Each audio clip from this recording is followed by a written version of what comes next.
In this lesson, we shall focus on mathematics 1B, Math 141, tutorial 6. We shall be looking at the first order differential equations, solve the initial value problems by the method of integrating factors. Right, first things first, we will remember what we call the standard form. The standard form. We remember that the standard form is dy dx p of x, y is equal to q of x.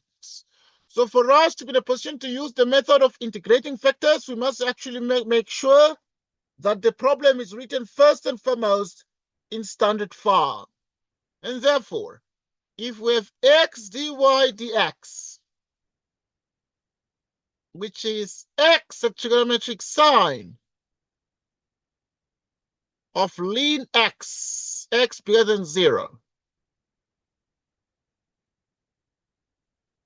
so that dy dx y over x is the sine of ln x, x positive. At this point, it is clear that our p of x is minus 1 over x. And upon careful examination, we're able to see that we can be able to obtain our integrating factor. What is the integrating factor? The integrating factor is given as follows.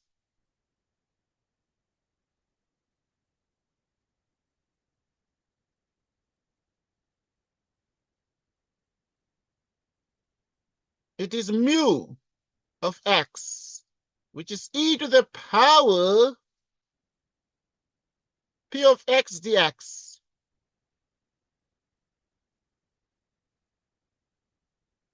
What is the p? The mu of x is e to the power. Now this is going to be minus the ln of the modulus of x. And this becomes exactly minus x. And therefore, at this point, you have been given the following: dy dx minus y over x, which is the sine of the ln of x. You multiply by minus x both left and right, getting minus x dy dx, which is minus x, the sine of ln x, which means you have d dx of minus x together with y, minus x together with y. Right, so if this is exactly the case, then we're able to get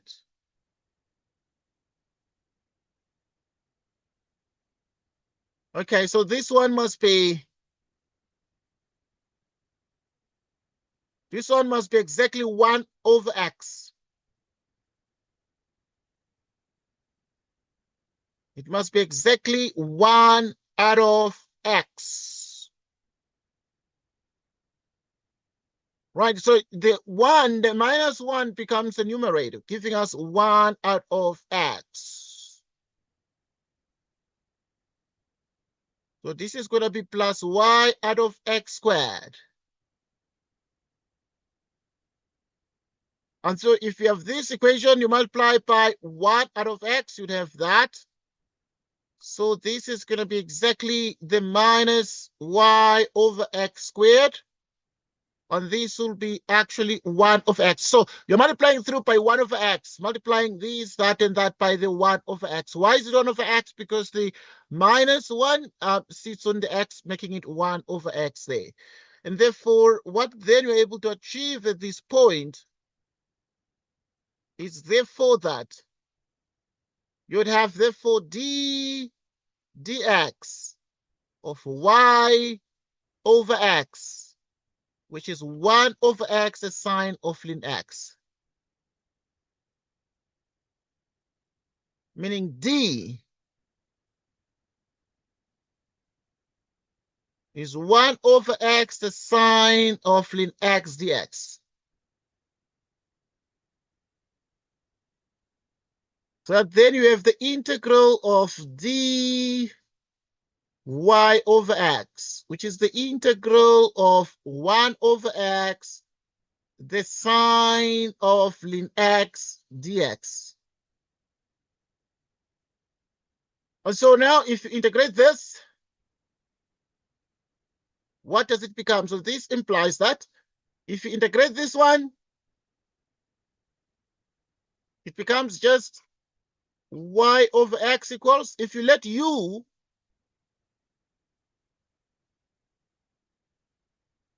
right, so if you let u to be ln x, du is 1 over x dx. So the integral of this is 1 over x, the sine of u x du, yeah?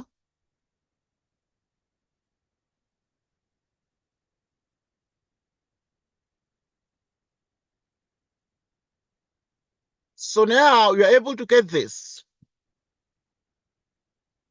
So which means that y over x is equal to the x cancels, and this becomes the integral of sine u du,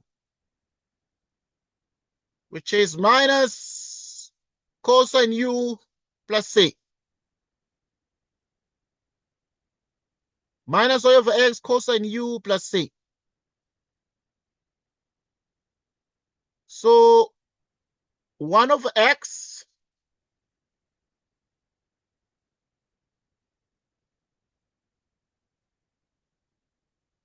minus cosine u plus c.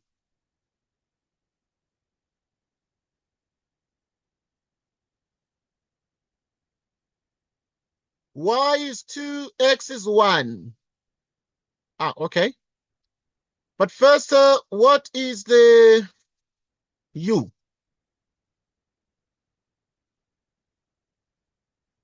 What is the u? U is ln x. U is ln x. So you need to come here and put y over x, which is minus cosine ln x plus c.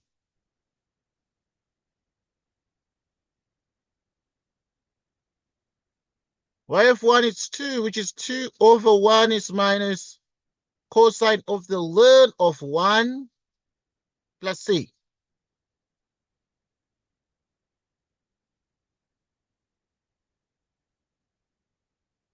Okay, now this one is ln 1, 0. And if ln 1 is 0, cosine 0 is going to be 1. C becomes 3. And if this is the case, which is minus cosine of ln x plus 3. So you can multiply through by the x, getting y equals x times 3. X times 3 is what? Is 3x. And then it is minus x cosine of ln x, which is this one. Okay. Which is exactly that one there.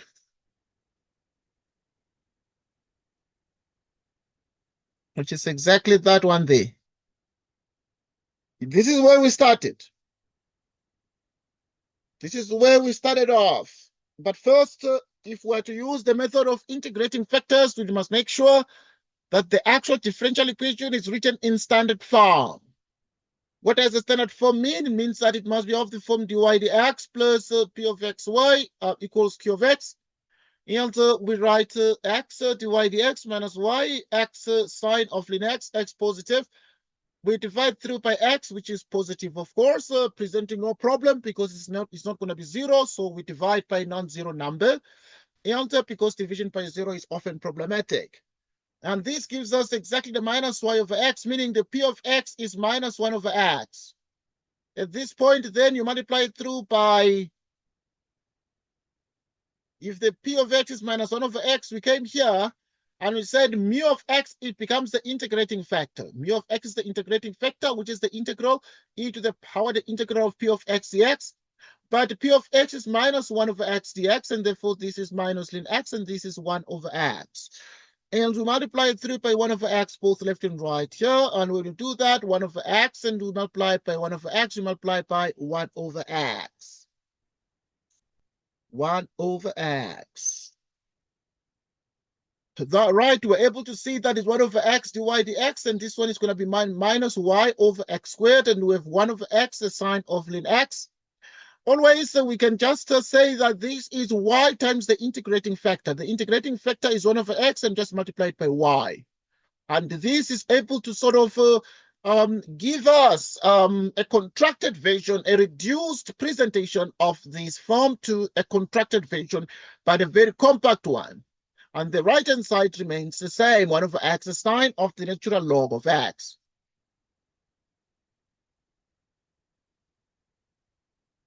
So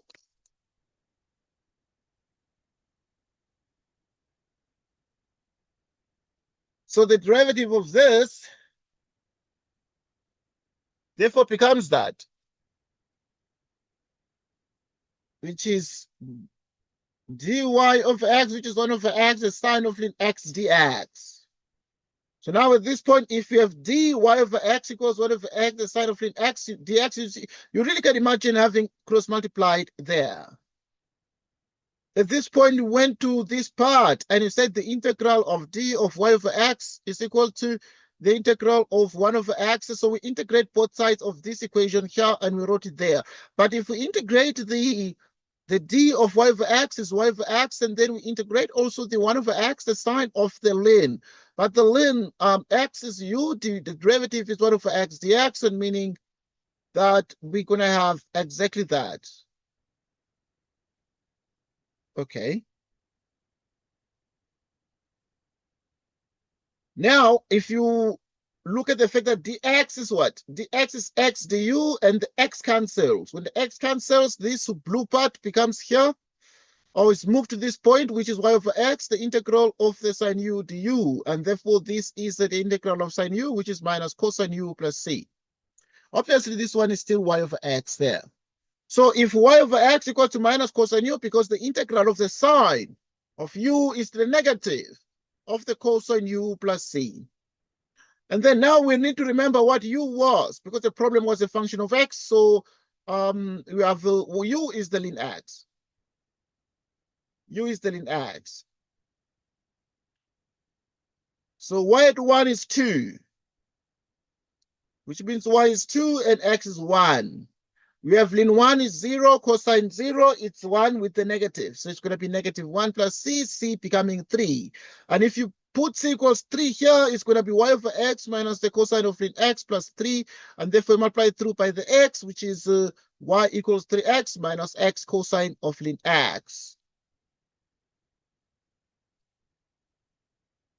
Cosine of ln x.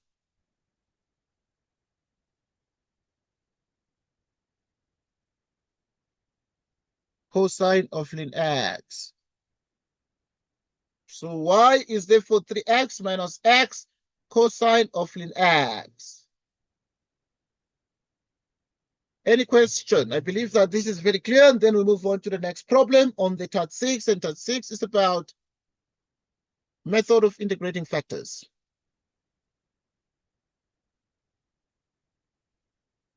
So now we're going to move to part D of these particular problems.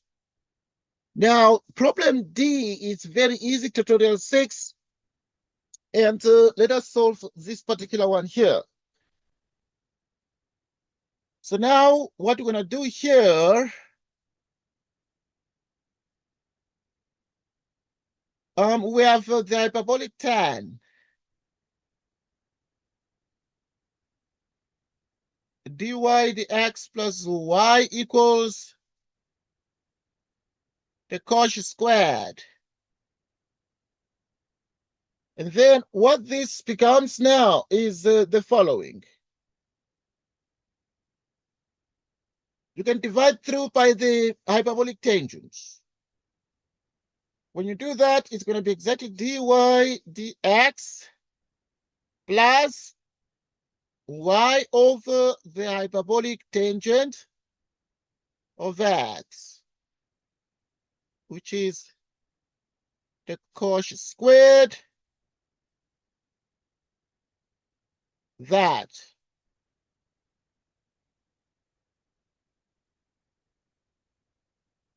Right, so, which is, right, so that in the end,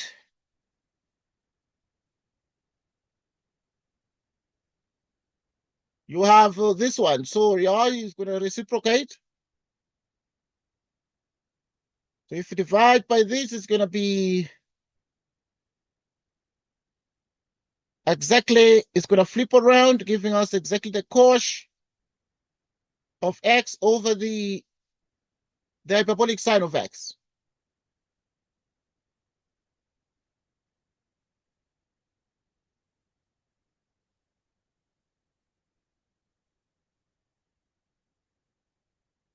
So then this is what we have. Okay, and then we actually have this one here, and we need to be in a position to perform the integration of these. Right, meaning obviously what we're able to see is the fact that this is also the cosh squared times the cos times the cos. Okay, right, but now we're able to see that our p of x either way is this one, but you can also write this one as what? You can write it like that, but you can write it as dy dx plus the sec of x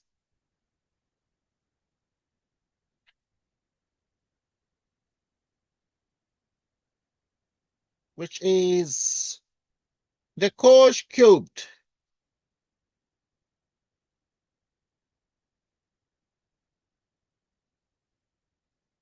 Right, so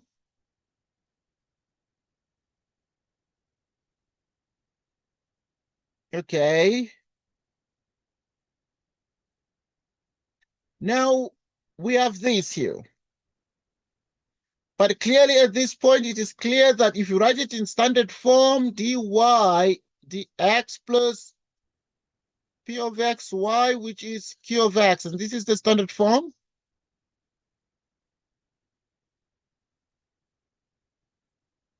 It would therefore mean p of x is the sec of x.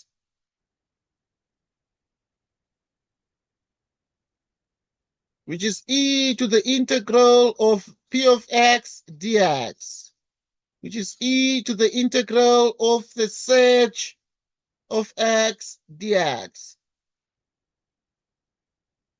Right, so now we're here and want to find the integral of the sec. Right, because now we're dealing with hyperbolic functions. So then what is the integral of the sec? Right, so you need to remember your rules of integration. So these are the kinds of things you need to remember always. Right, and so if you then have this integral here, right, if you have this integral here, you must be in a position to remember the following. So this integral has a couple of presentations, Right, so one of the presentations is that the integral of the surge is can be written as in many things, in many ways. Right, in many ways. And so we shall look at one presentation of this. But one of which is popular is the arctan. Arctan of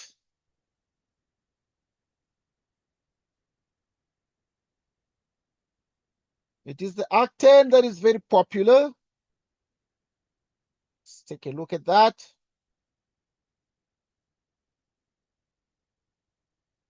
Right, it becomes the arctan. You can use the modulus. You just need to write something that is very standard. Very standard result. Very standard results. Very standard results.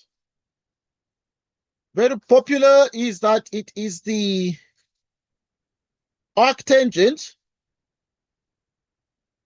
of the hyperbolic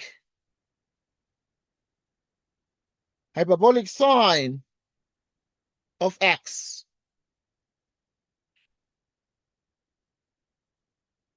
Right, so think about this one. As we can also establish in 1 second other popular relations, but just 1 minute, because you can have the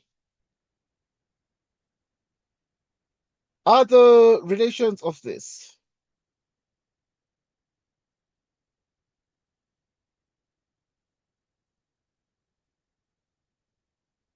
You can have other relations of this.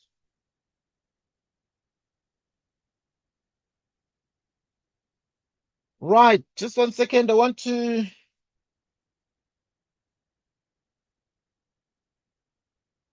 write I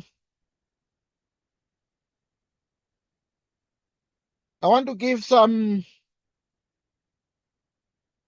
relations of this particular result here.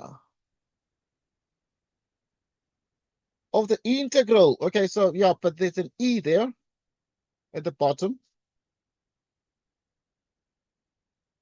Just 1 second. I want to write a result that is good. So as said, you can say it is arctan of the modulus of the hyperbolic sine of x. So you can have that as one of the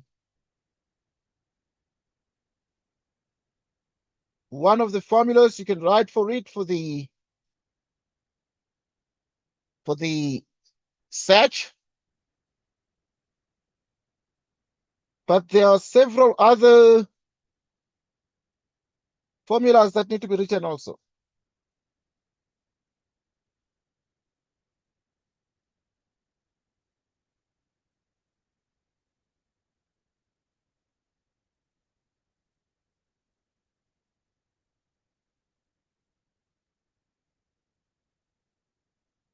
Okay. All right. Right. Just 1 sec.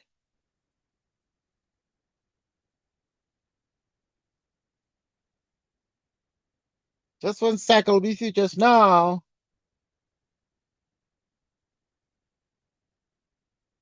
I'll be with you just now.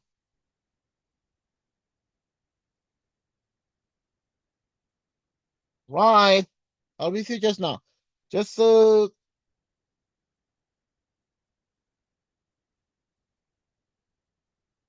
need to use the following. Okay, I'm going to write some standard results of this such integral. because it has a lot of the integrals. But you'd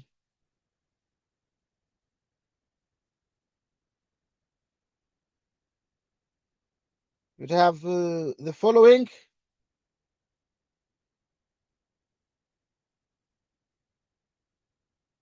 Okay, just 1 second there.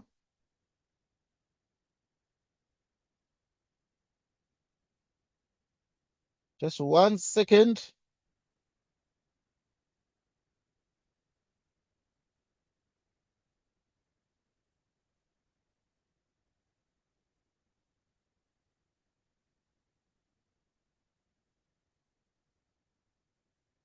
Right, just 1 second. Just a second. Just a second. Just a second. For this particular integral of the search. Right, the integral of the search.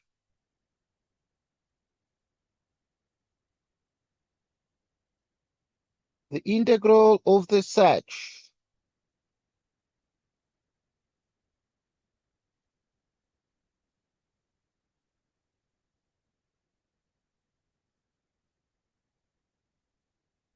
The integral of the search.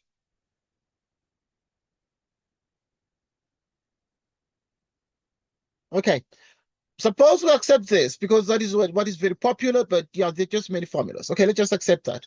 And then if you accept that this is the case, that will give us the integrating factor of e to the power arctan of the modulus of the hyperbolic sine of x. So you take this and you multiply both sides of this equation. So in other words, you have the dy dx plus the sec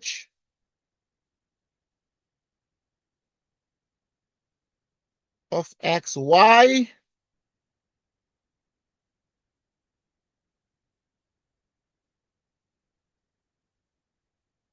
which is the cos cubed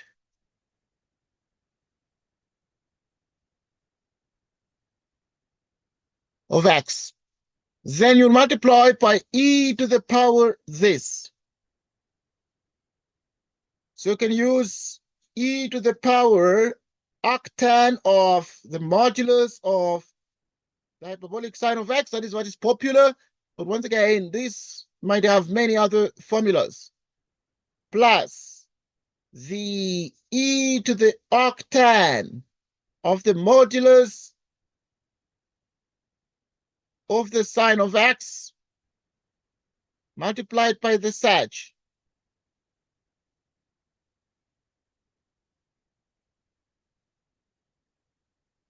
Which is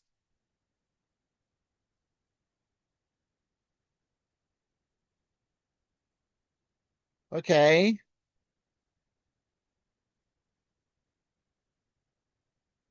Which is the hyperbolic sine.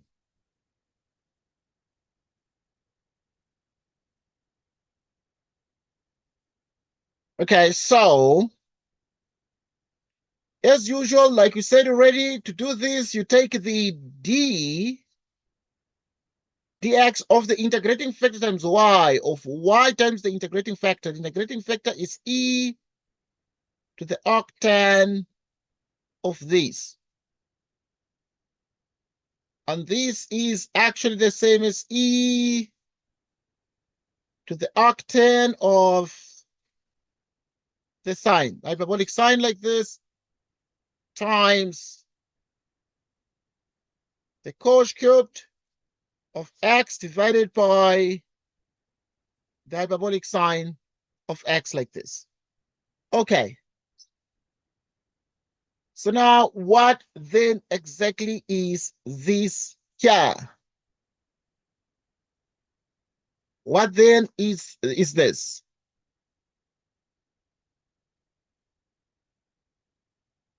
See what I've done here. Okay, there's a mistake. That's why I can see that there is a minor mistake, which is going to affect us. Right, and the mistake is that this is going to be the 1 over the tan is the cos. And obviously we agree that here the tangent is the sine over the cosine. So it flips like that. This must be the cos.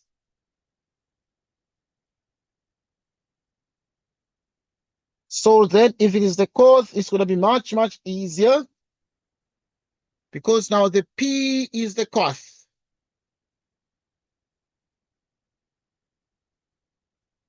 So it becomes exactly the cos of x. So that here you have the cos of x dx.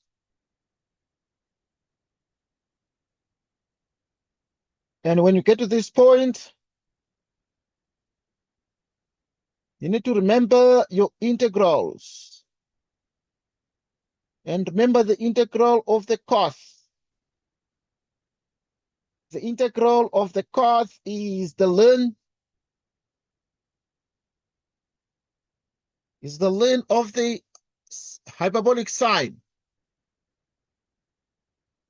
Is the ln of the hyperbolic sine of x. Okay, so you take the P becomes the cos. The integral of the cos becomes the ln of the hyperbolic sine of x. And this becomes the hyperbolic sine. So you multiply both sides with this.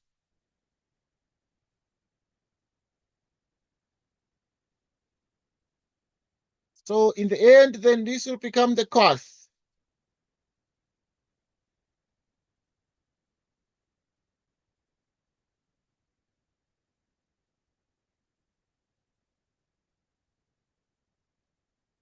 This becomes the cos.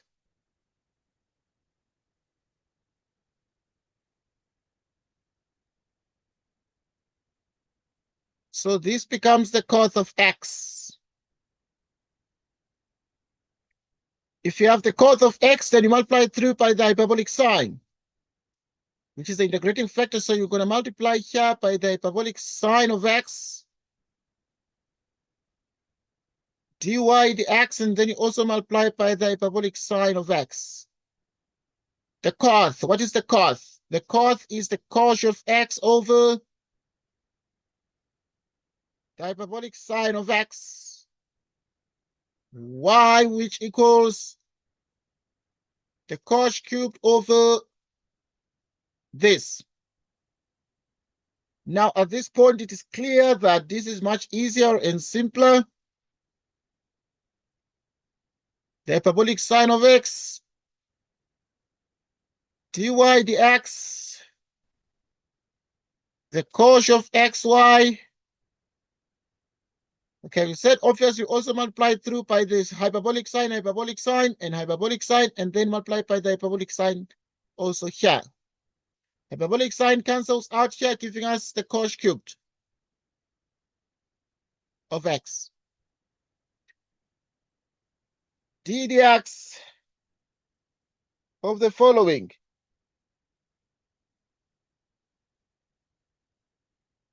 We have the following. Okay, we continue.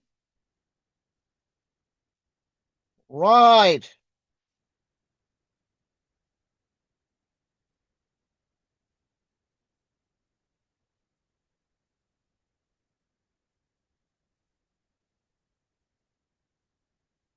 Okay. Okay, I'll continue. So this is going to be exactly y times the hyperbolic sine, or the hyperbolic sine times y. So you can put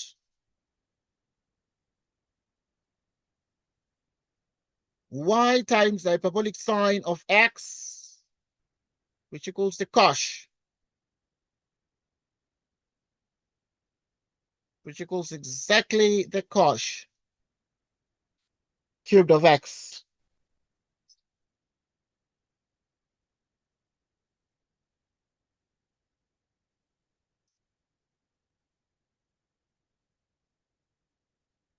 Okay.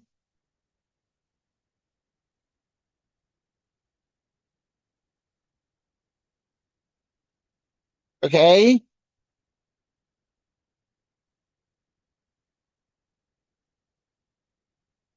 Okay, we continue, please.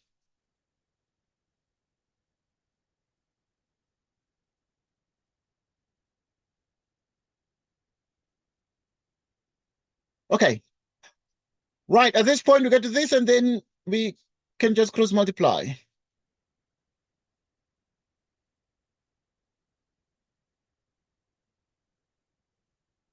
So you have the cosh cubed dx. You can imagine cross multiplication as having happened here.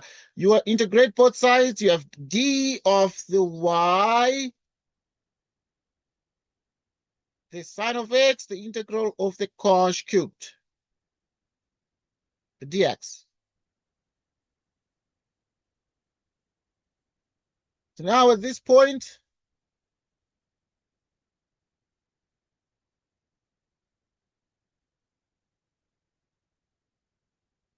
the integral of the cosh cubed of x dx. Okay, so we just need to find the integral of the cosh. What is the integral of the cosh cubed?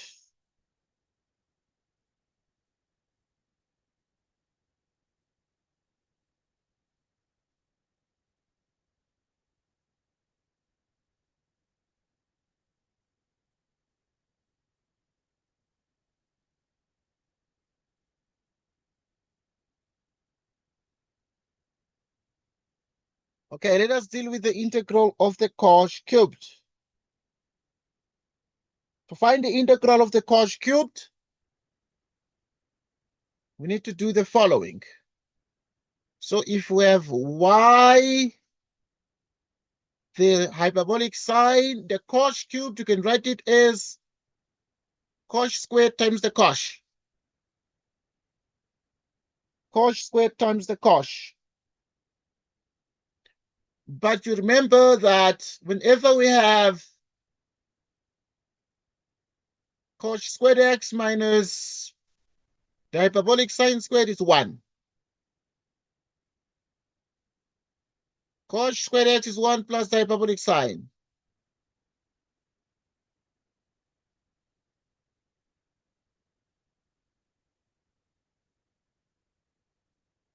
And therefore, it is 1 plus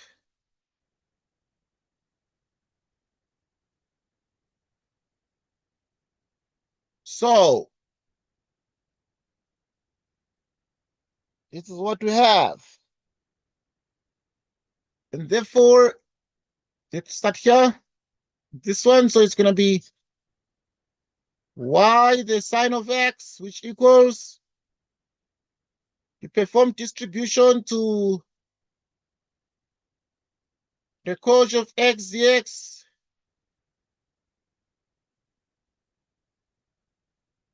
and this is squared cosh x dx. So you have y, so next the integral of the cosh is the sinh, is the hyperbolic sign of x. Let u be the hyperbolic sign. The derivative is the cosh. If you can let u be the hyperbolic sign, then this is going to be 1 over 3 the hyperbolic sign cubed plus c. So this becomes the answer in green. After you've found the answer in green color, you just substitute the initial value or the initial values. So we've got y, the hyperbolic sign of x, y, the hyperbolic sign of x. Okay, this obviously becomes the hyperbolic sign. It's not just sign. It is the hyperbolic sign. It is the hyperbolic sign. Hyperbolic sign. It is the hyperbolic sign everywhere. It's the hyperbolic sign. hyperbolic sine, hyperbolic sine. Even here is the hyperbolic sine, hyperbolic sine.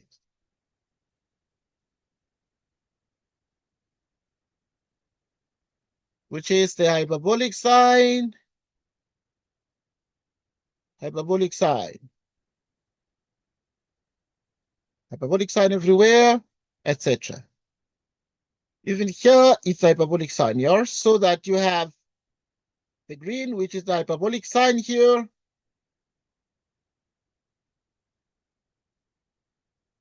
Hyperbolic sine.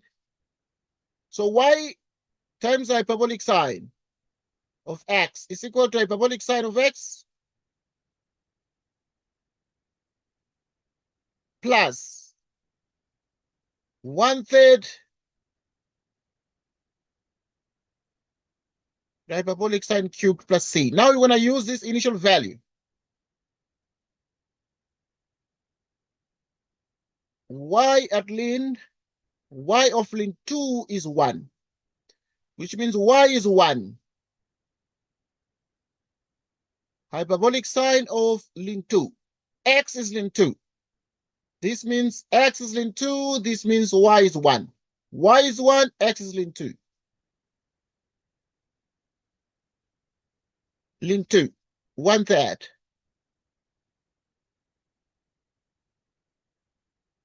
Ln 2 plus c. So this is e to the, okay, you remember that the hyperbolic sine is e to the x minus e to the minus x out of 2, which is e to the ln 2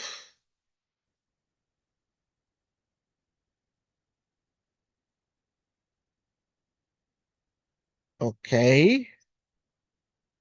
Anyhow, yeah, but you can do that, but still it's easier. Because clearly this one cancels out. It cancels out, giving us c is equal to negative 1/3 the hyperbolic sine cubed of ln 2. So you have the e to the ln 2 minus e to the minus ln 2 out of 2, you cube it. You cube it. Right, so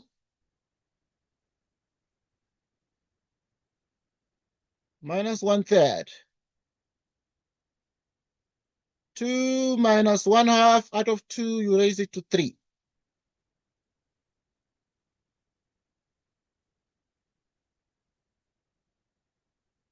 Which is 4 minus 1. 3 out of 4.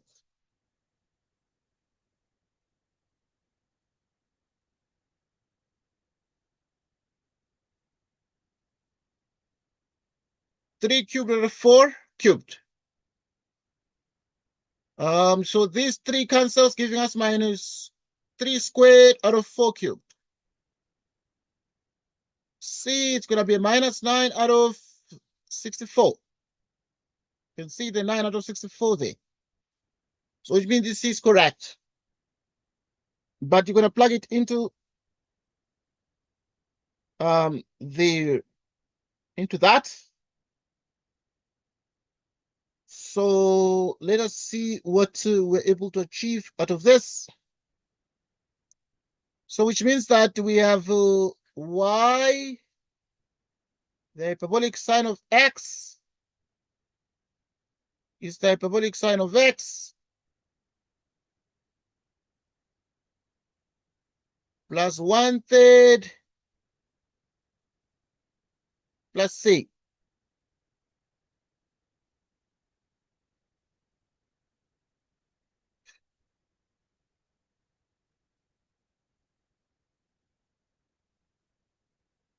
So y is the hyperbolic sine of x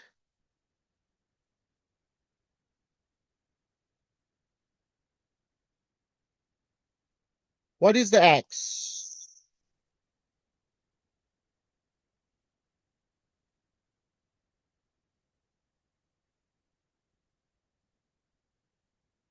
might have deleted something. Let me see if the thing I've written.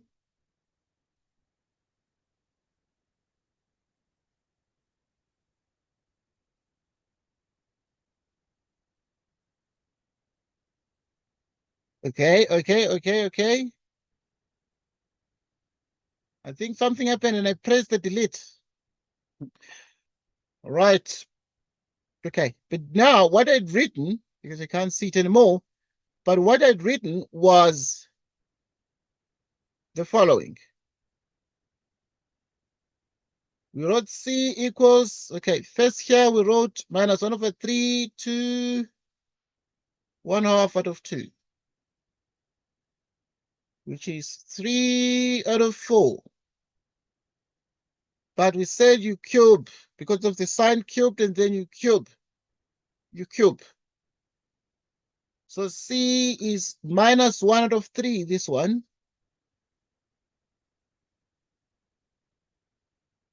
3 cubed over 4 cubed, which is minus 3 squared over 4 cubed, minus 9 out of 64. Okay, got the C to do that. The thing now is here. How come? Okay.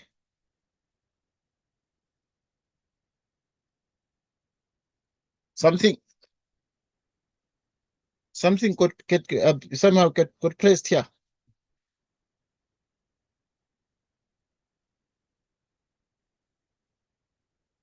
Okay. We've seen therefore that this is actually exactly minus 9 out of 64. And so if it is minus 9 out of 64, what then are we able to achieve? We're able to achieve the following. In the place of the C, you put minus 9 out of 64. Okay, right. So we divide through by the hyperbolic sign, and if we do, it becomes y. You have the hyperbolic sine of x. You divide by the hyperbolic sine of x. You have the 1/3. You also have the sine cubed of x. You divide by the hyperbolic sine of x. Minus 9 out of 64, you have the hyperbolic sine of x. Meaning y is now the hyperbolic sine over the hyperbolic sine, it's a 1. 1/3. If you have the sine cubed, you divide by what? You divide by the hyperbolic sine, it becomes the hyperbolic sine squared. Minus 9 over. And hence the minus 9 over 64, the hyperbolic sine of x. And this is the answer. Let's recap on where we started off. Right, we started off here. We started off here and we then said to solve this differential equation using the method of integrating factors, what do we need to do first? We need to be mindful of the standard form. Standard form means dy dx plus pxy equals q of x. And therefore, if you have this, which is the hyperbolic tan of x, dy dx plus y is equal to the cos squared of x. Dy dx plus y over the hyperbolic tan of x, which equals cos squared x, divided by the hyperbolic tan of x. So you have dy dx plus y over the hyperbolic tan, which is the cos squared, but we divide by the tangent hyperbolic tangent, and therefore it flips around. If the tangent is sine over cosine hyperbolic, it becomes the cos over the hyperbolic sine, and we have the cos cubed over the sine hyperbolic of x. 1 over the tan we said is the cos of x, y. P is the cost. You put the cost. The integral of the cost is the ln of the sine of x. E to the ln is the hyperbolic sine.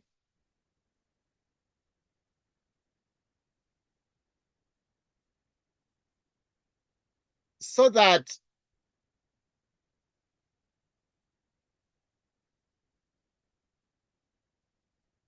you have the hyperbolic sine, then you multiply both sides by it. So multiply by the hyperbolic sine, hyperbolic sine, hyperbolic sine. Hyperbolic sine, hyperbolic sine, hyperbolic sine.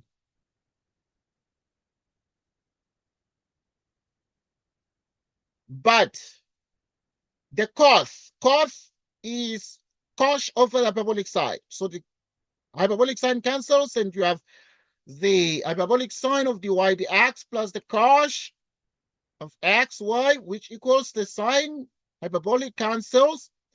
Now we can contract this, reduce it to d dx of y, the hyperbolic sine is the cos cubed.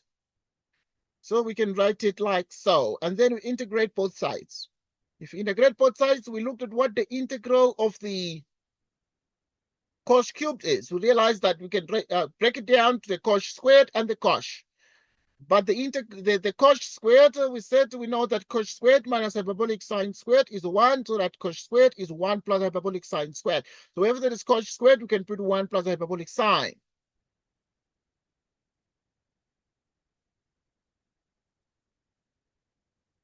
So that you have the cos. And then you have the integral of the hyperbolic sine squared, the cos. So that y times the hyperbolic sine is the cos. It's the integral of the cos is the hyperbolic sine, and then the integral of the hyperbolic sine squared times the cos. You let u, but I did not write that one because it's trivial. If you see that these are related by the derivative, so you don't need to let u be sine, and the derivative of the sine is the cos. Everything is positive because the u is the hyperbolic sine, and if you let u, it's going to cancel with the cos because the derivative of the hyperbolic sine is the cos. Then the u squared is going to be, it's going to have the integral 1 over 3 u cubed. But the u is the hyperbolic sine, so it's going to have 1/3 of the hyperbolic sine cubed of x plus c. Giving us the green answer, the answer in green color. If this is the answer in green color, but you know that y of 2 is 1. Wherever x is ln 2 and y is 1. But x is ln 2, yeah? So wherever this x is ln 2, then you have by the hyperbolic sine of ln 2, hyperbolic sine of ln 2 cancels out, giving us c equals minus 1/3 of these. But now, what exactly is this? Obviously, you would have the cube there. We have the cube there. I'm sure that we proceeded to the other side of this. Right, so when we did this, we're able to see something. We're able to see that indeed what you're going to have here is that the c is going to be minus 9 out of 64. And wherever there is c, we do the minus 9 out of 64, we put it there in the place of the c. Minus 9 out of 64. We divided through by the hyperbolic sign and we got this. And then we got y equals 1 plus 1/3 the hyperbolic sine square of x minus 9 over 64, the hyperbolic sine of x in the denominator. And this becomes obviously the answer there. So now it's something that you need to realize. So that has given us the answer to problem D. Next. Next.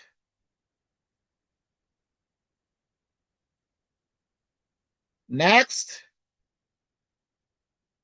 But they said, I think, to not do the applications. What did they say? For the test, let me see now. I'm trying to check the scope.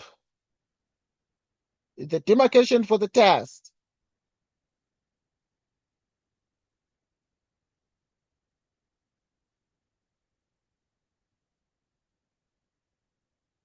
Okay. So now, please, I'm checking a demarcation, please.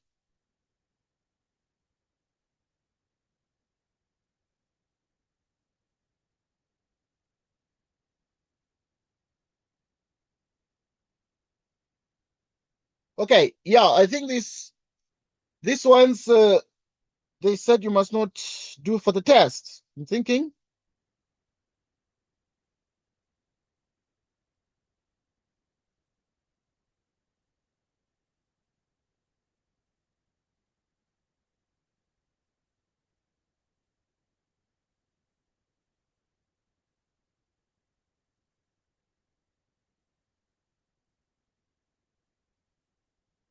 Okay. Okay, I'm trying to check your WhatsApp. Please advise because I'm just checking your WhatsApp. I'm trying to see what you said there in terms of the scope. It might be that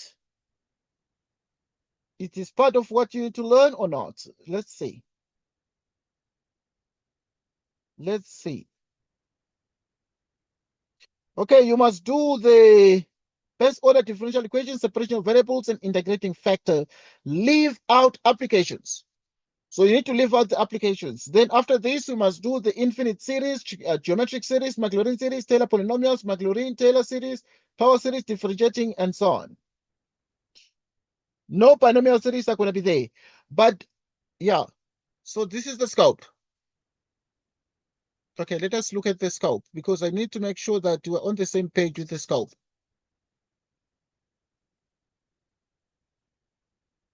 Right, number one, you look at the techniques of integration.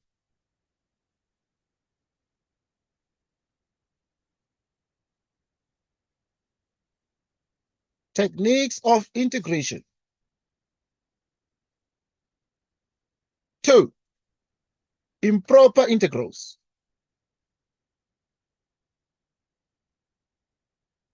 Three, first order.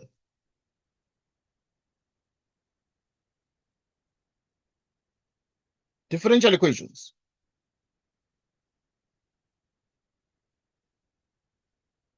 Okay.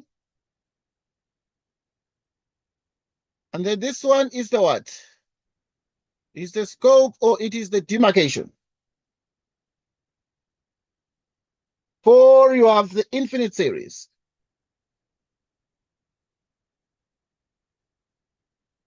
By infinite series, we mean the geometric series. Geometric series with Maclaurin.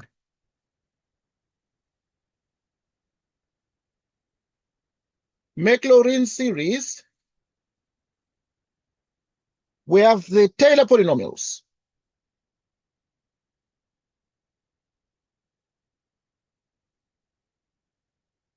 And you have the, what do you call the power series.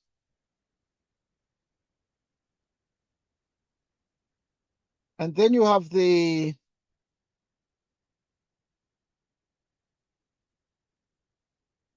you have what you call the differentiating and integrating power series.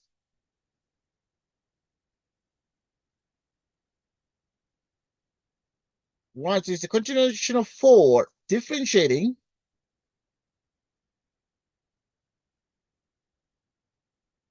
and integrating power series. Yeah.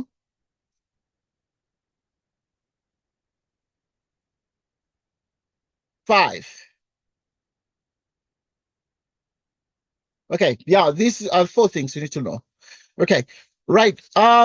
Obviously, I mean, I'm subject to what you think we need to do, but we'll spend time on techniques of integration. We'll look at improper integrals of the first kind and the second kind, the first order differential equations of two kinds, separation of variables and integrating factor.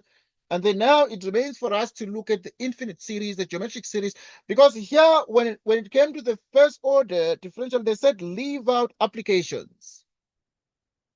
What does this mean? Leave out application. What's the meaning of this? Leaving out applications. What does it mean? I would imagine these are the applications on growth and decay, and therefore you need to leave them out because there's no growth and decay, I think, in the test, but obviously we'll spend some time on it. So now we can spend some time on the growth and decay, but let's go to the series first. They just want you to get 100% in the test. I would imagine that these are some word problems which have the potential to confuse a little bit. But let's look at the infinite series. Determine whether the following geometric series converge or diverge. If a series, if a series converges, find its sum. Okay, so this one we're back to school. First things first, for A, you need to write it out. To determine if it converges or diverges, you need to find the constant ratio. So you have K minus 1, you write it out.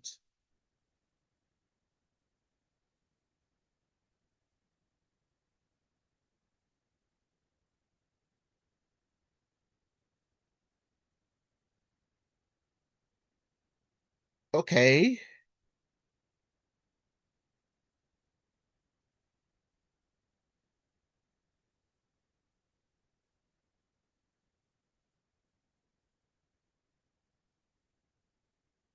So now let us take a look at these.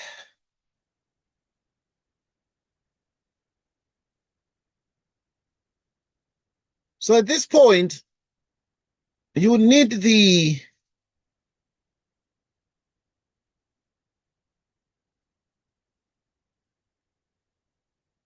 okay, you want to find the constant ratio. So you'd say T2 over T1. T2 is 1/2, T1 is 1, and this is 1/2. And then you're going to do T3 over T2.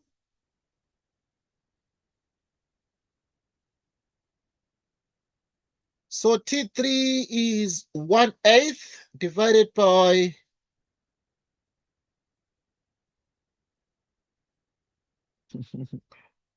okay, this one is a 2. So that this is 4. Because you put 1, and 1 minus 1, 0. You put 2, 2 minus 1, 1. 3, 3 minus 1, 2. So, and therefore T3 is going to be 1/4.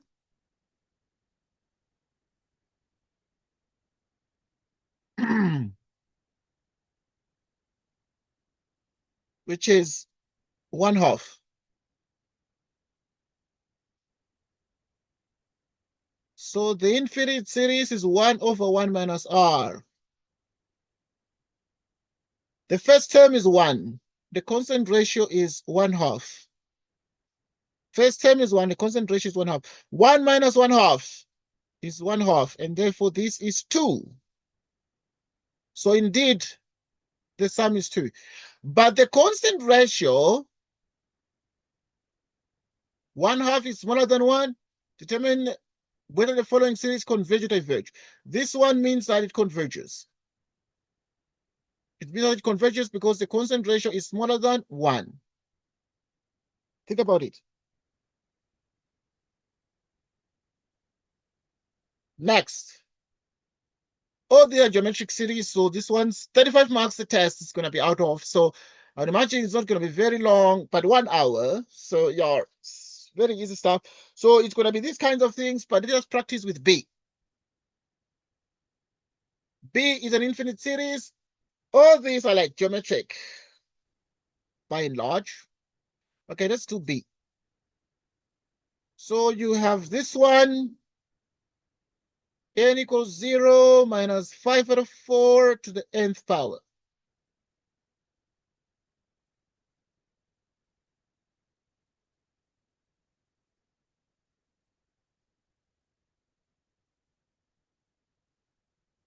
Okay.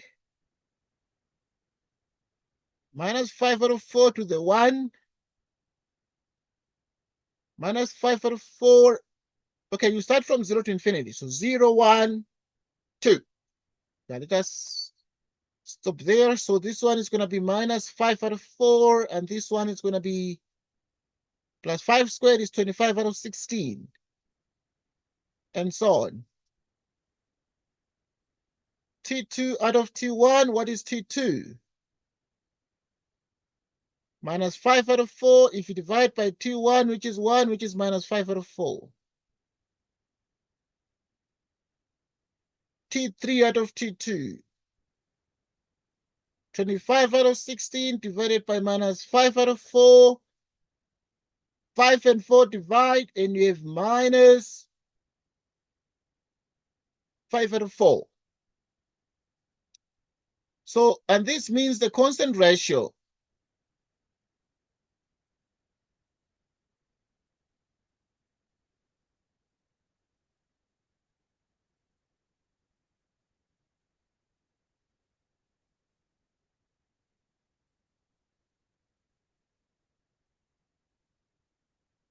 okay,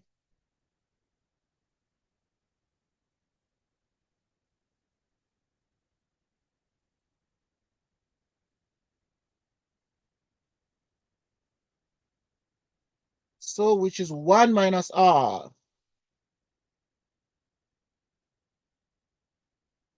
which means that the common ratio is, okay, this one is indeed,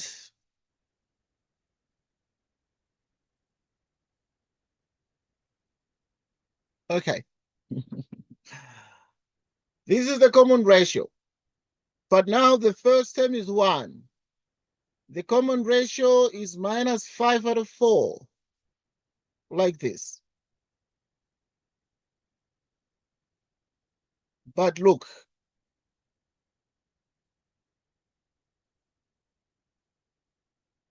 there's a small problem with this. Because now, if you take the modulus of this,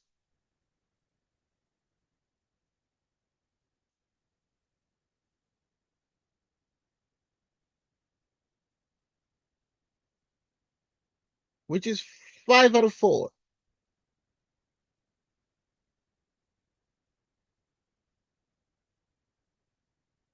which is bigger than 1. The modulus is, because convergence means the constant ratio modulus must be smaller than 1. So at this point, it's bigger than 1. And therefore, it means that the series we're dealing with diverges. So there's no infinite sum. It goes to a very large number. So in other words, then there's no summation. It diverges. So you can't find the sum of this. You can't tell if you add all these what the sum is going to be because it diverges. Okay. Right now, let's look at part C. It's going to be the infinite series. 2 to the power k minus 1 divided by 3 to the power k minus 1. Okay, what is this?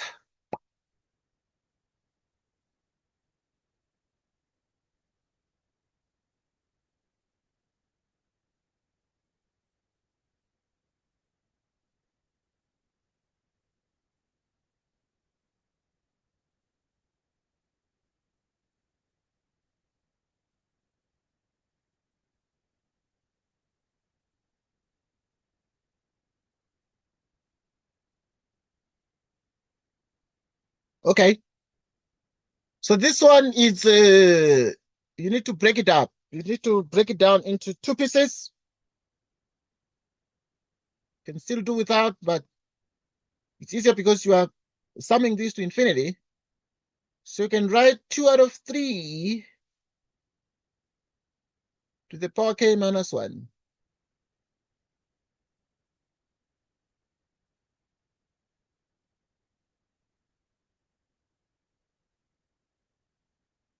You can write like this, but you can also write to the power k minus 1, like this.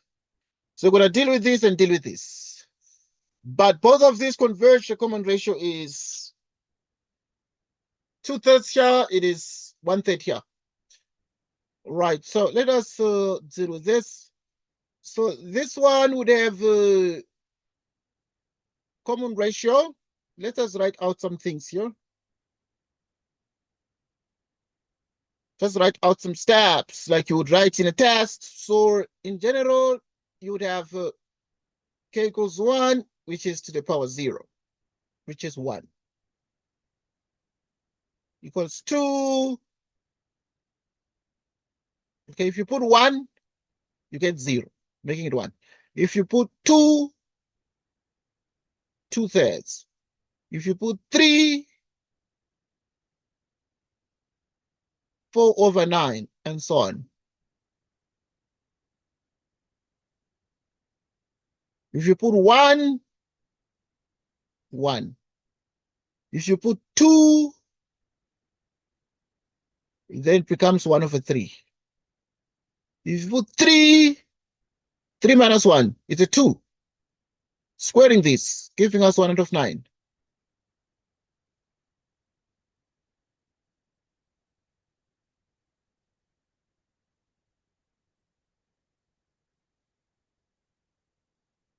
Okay? So we continue.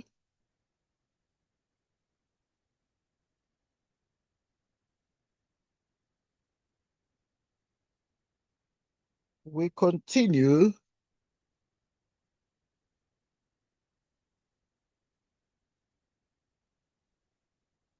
So that, what will the common ratio be here? T2 over T1, we can call it common ratio 1, because now there are like 2 series here.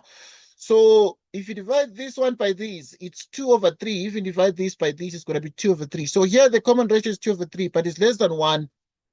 And that means the first one converges. Common ratio 2 is T2 divided by T1, giving us 1 over 3, is less than 1, meaning it converges.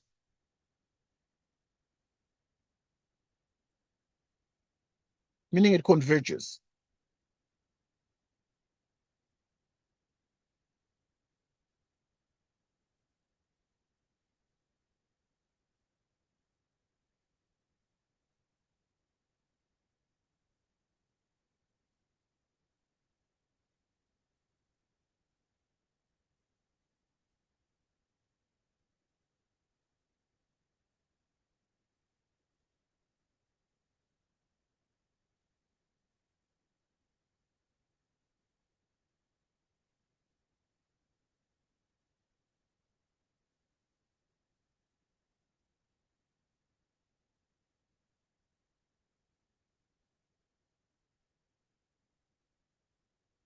So we continue.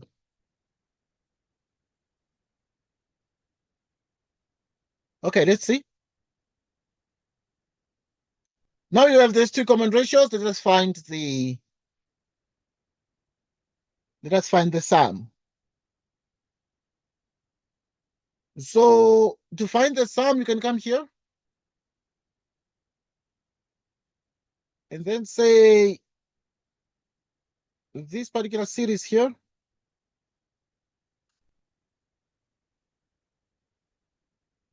k equals 1,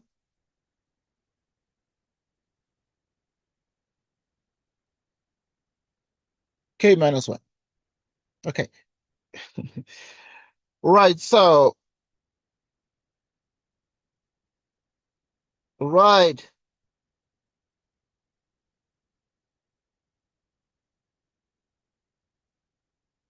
Okay, we continue.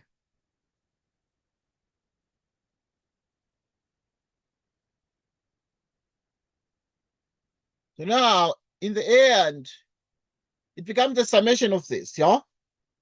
So this is going to be minus R1 minus A2 over Y minus R2.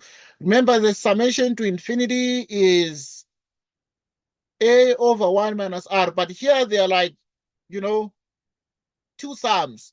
So you're going to take the first term, which is 1.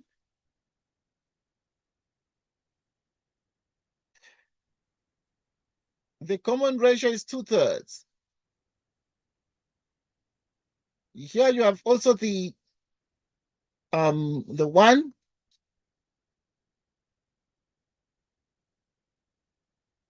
So now at this point, you have 1, you divide by 1/3. 2/3, giving us 3 minus 3 out of 2. 6 minus 3. 3 out of 2. And therefore, this sum is 3 out of 2, and this is the answer. But this answer can, yeah, there it is. Okay, so it can also be written as 1.5, but 3 over 2 is the perfect answer. So indeed, that is the correct answer to this particular one. And then we're going to move to number 5. So number 5 is similar. Okay, so let us look at number 5. Because these things are going to come there, the geometric series. So let us do number 5. Just practicing. So number 5 would be this one here.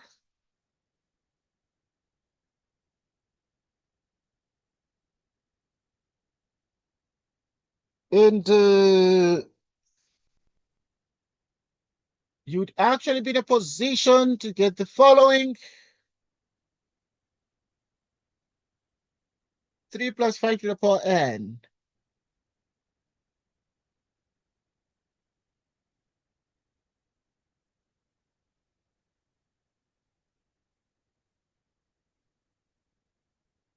So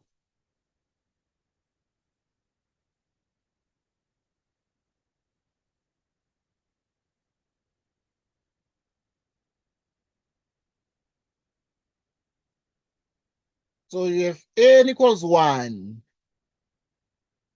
which is 1 over 3 to the n plus 2.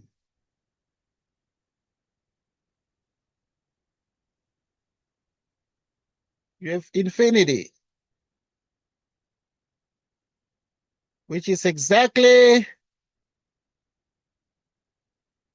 5 over 3 to the power n, but there's a 3 squared there. You can write it outside.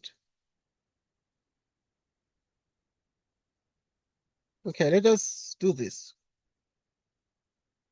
Okay. This one, first things first, you can write it as a series like this. Let us write some steps to make sure we're on the same page. It's going to be 3 divided by n plus 2. And then the summation,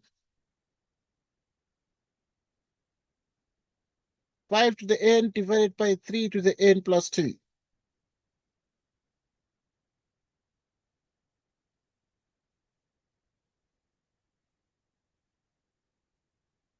Which is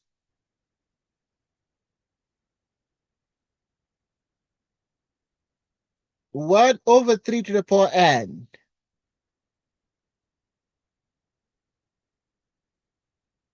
One over 9.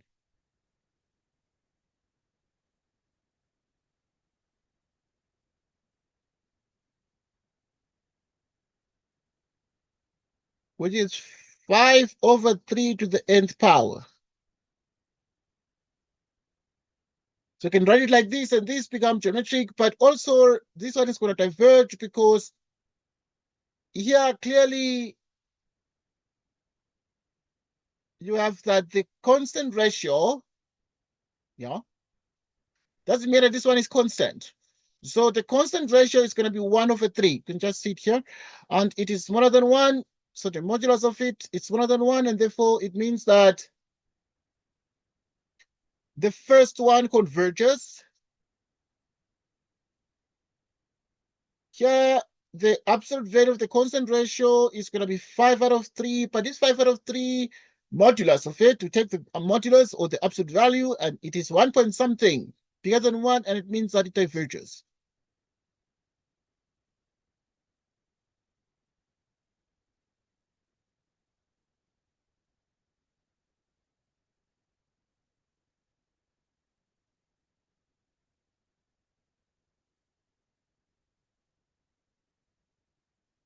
Okay, so you have the 5/3.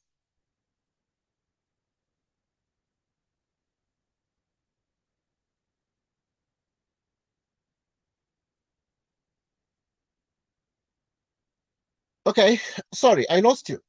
I did not realize it. I did not realize that I lost you. So obviously here the constant ratio is smaller than 1, and here the constant ratio is bigger than 1. Once again, obviously when you're doing the constant ratios, these guys here are constants, so they have no effect, and this guy here is a constant because you're going to do T2 divided by T1, and these guys will fall off in the division process to find the constant ratio, in which case, therefore, the constant ratio is smaller than 1, it's bigger than 1, it diverges, it converges. And then when you look at this, because one of this diverges, because 5 out of 3 is bigger than 1, it means this overall series in question diverges.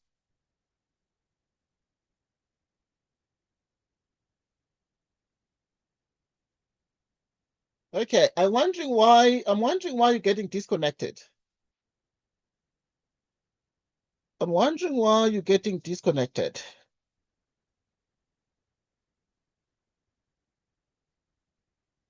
I am wondering why you're getting disconnected.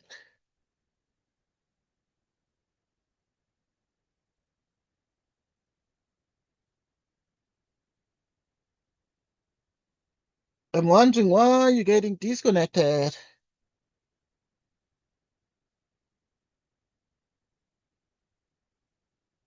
Yeah, so D diverges because of the fact that this one diverges because its common ratio is bigger than 1. Let us look at E, this one.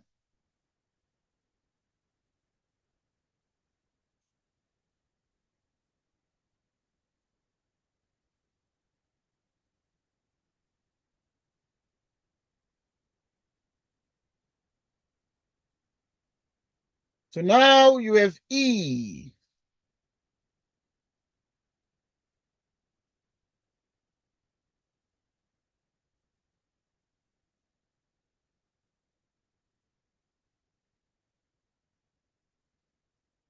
So now you have A to the power 2K.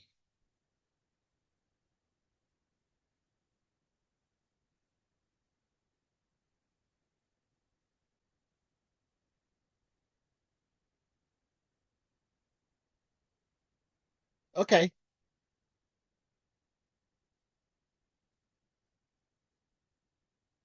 Okay.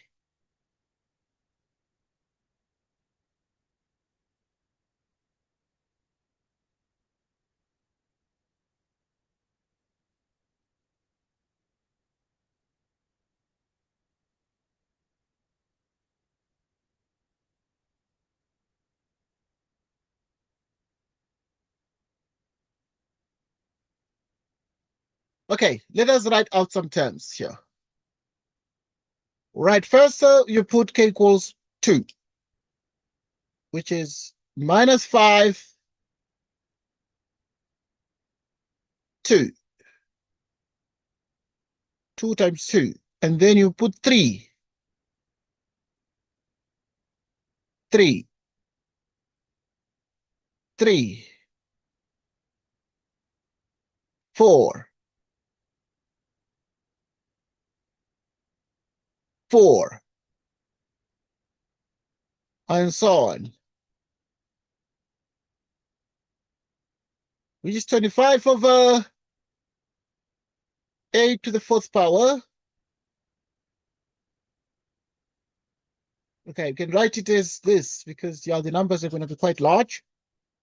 So you can write it as 5 squared over A to the 4th power, 5 cubed over 8 to the 2 by 3, 6 over A to the 6th power.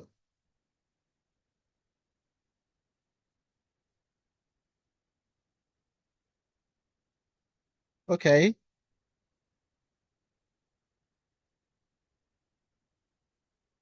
So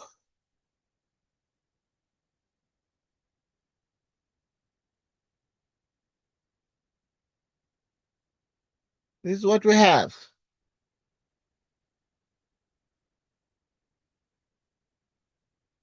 This is exactly what we have.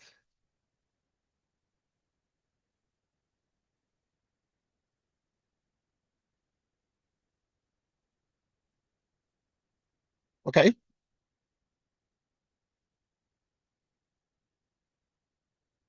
What is the constant ratio? If you do T2 over T1,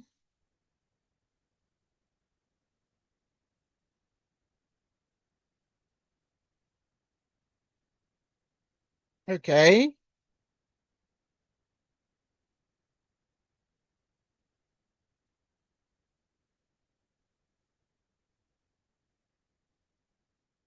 Right.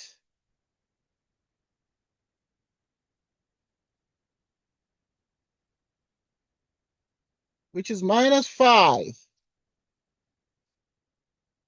over 8 squared.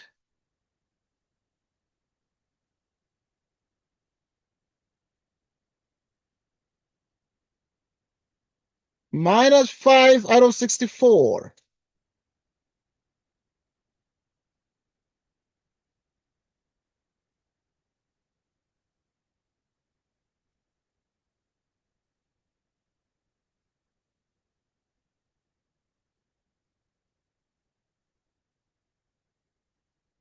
So now, if this is the concentration, but even if you divide this one by this, you're going to get exactly the same. So yeah, this is 8, excuse me. Okay, we're right back. I press something. Just 1 minute. Okay, sorry. I press a button. Okay, but now what then we're effectively saying here is this is 2.4, which is going to be 8.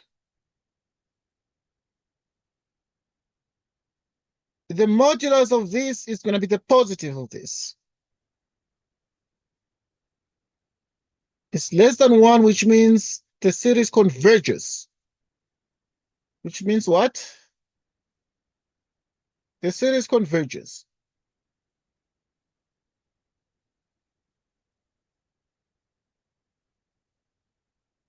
Which is A divided by 1 minus R.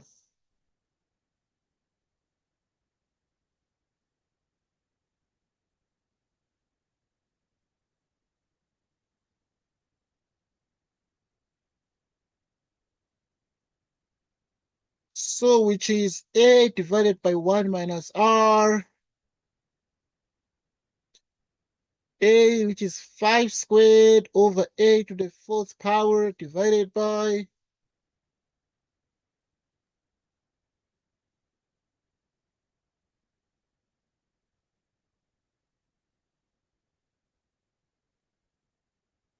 A divided by 1 minus R. What is A? You can write like that. A is this one. A is 5 squared over, okay, let me write somewhere here. 1 minus R. A is 5 squared over A to the 4th power.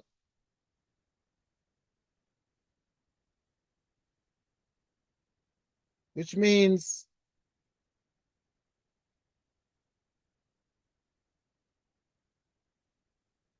minus R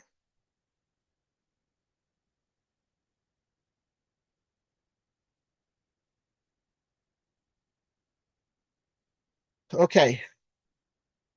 Okay. This is the same as what? So is 5 squared divided by A to the 4th power divided by this one is plus 1. So it is 65 plus 5. 69 out of 64.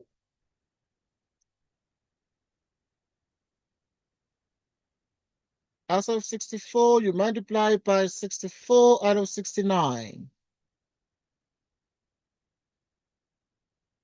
which is 25 out of 69. And see, so this one is going to be 25, and this is, let's check what we're getting here. But yeah, this one is 8 to the 4th power. Okay. Yeah, so this is small type of, because this is 8 to the 4th power. So this is going to be 5 squared over 8 to the 4th power.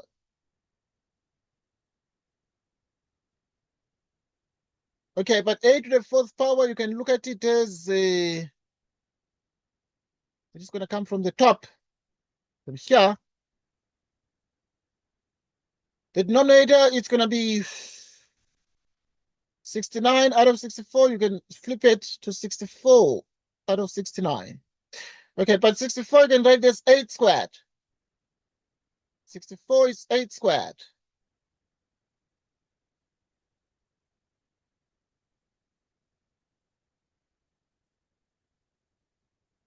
which is 8 squared.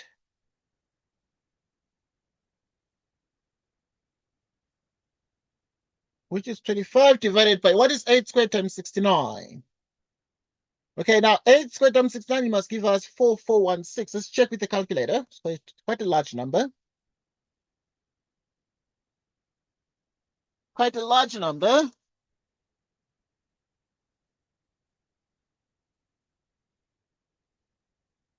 Okay, then let's check with the calculator.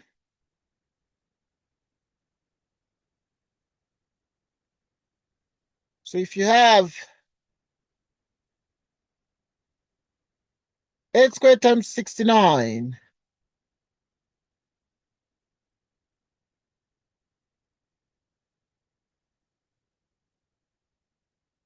four four one six. 4416 is what they got here. 4416 is what they got here, which is 8 squared times 69.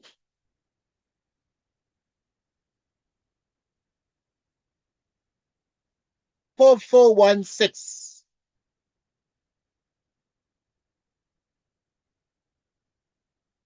4416.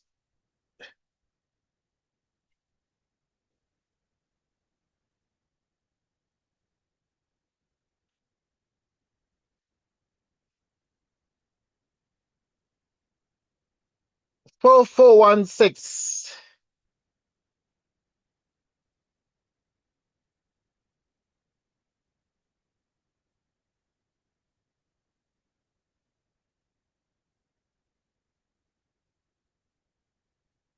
Okay.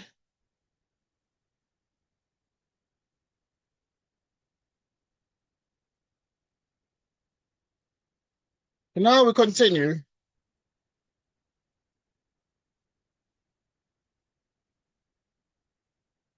So now we're looking at part F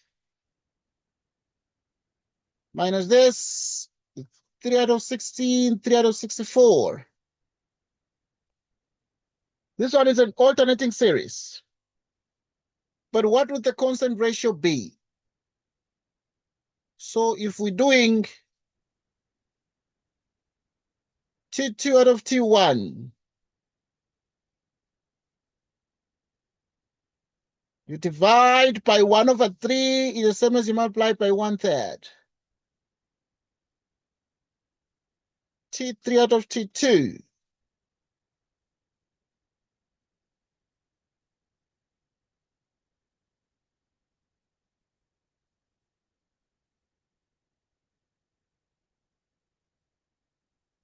Okay.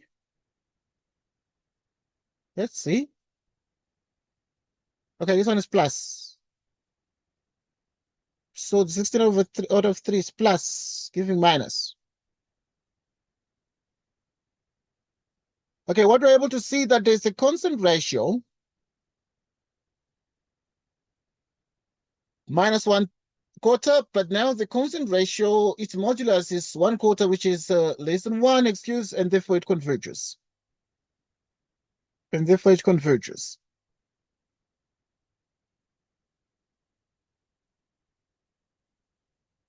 Obviously. Now,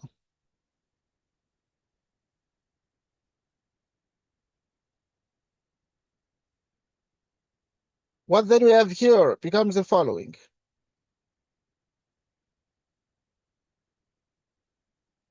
Because there's a constant ratio, therefore you can find this infinite series.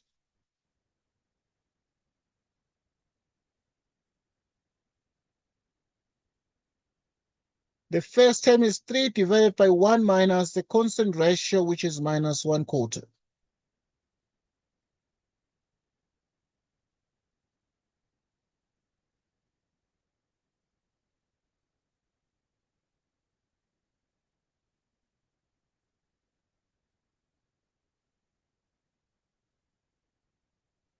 Twelve out of 5. This one.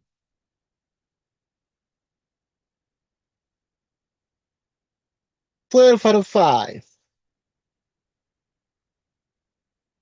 12 out of 5.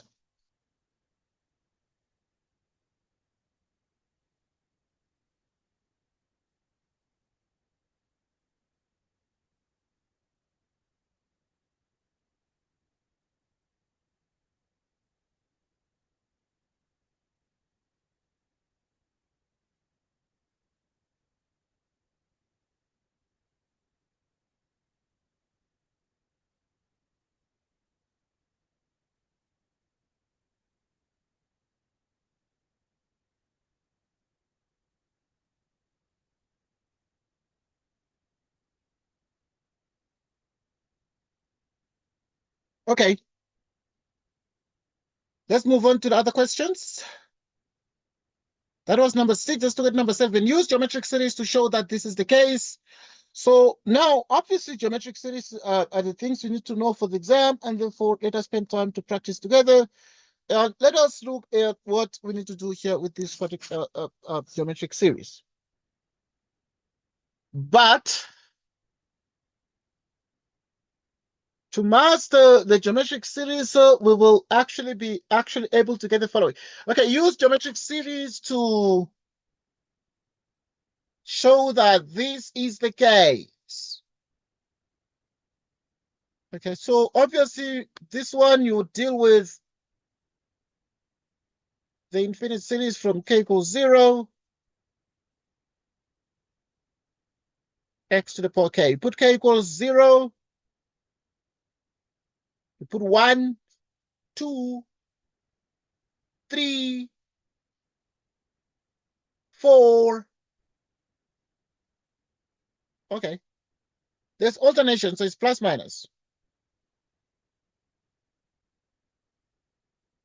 You put 0, it becomes a 1. 1, you have minus x. 2, minus 1 squared is positive.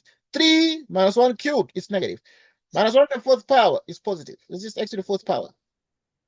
And then x to the fifth power is going to be minus. So, yes, please. I wanted to ask, the reason why we have alternating sign values there, is it because of the negative one? Yes, because of the negative one. So this one alternates. But the question, yeah, good. I'm glad that you're noting that. So this one is called an alternating series. It's a very special kind of series called an alternating series. But does it converge? Okay, we have to look at alternating series in detail when you look at the Maclaurin series and the Taylor series. But now, is there a constant ratio here whose modulus you can get? So now let us do the constant ratio. So T2 over T1 is minus x. X squared divided by minus x is also going to be minus x. So indeed, the constant ratio is minus x, but its modulus is actually the modulus of minus x, which is x.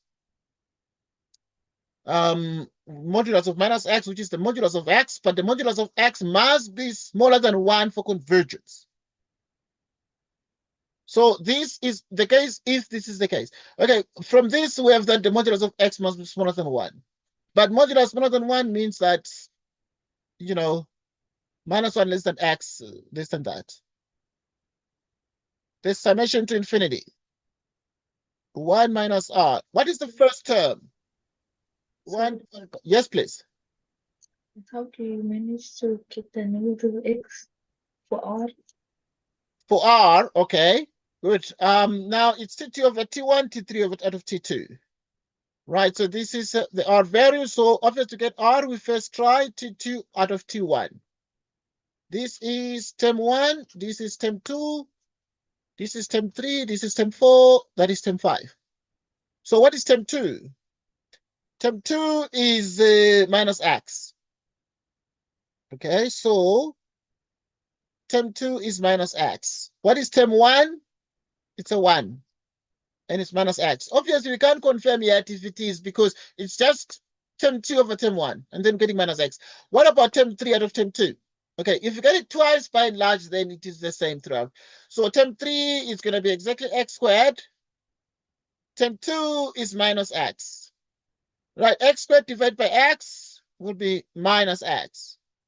Okay, so indeed we agree that the constant ratio is minus 1 because even if you can go to, it must be true throughout, but even if you go to T4 divided by T3, what is T4?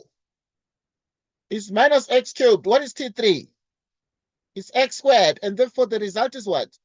Is minus x. So indeed it is true that this constant ratio is minus x.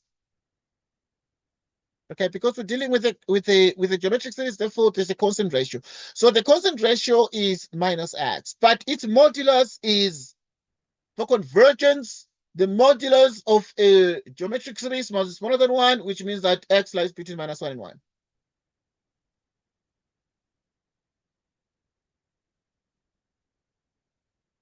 Okay. So now, in the end, you have minus x minus r. So, all right, okay. The constant ratio is minus x, yeah? So r is minus x. So you put minus x here. And therefore,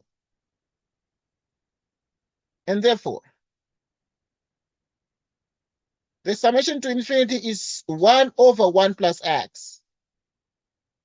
But the 1 plus x is true when minus 1 is less than x less than 1.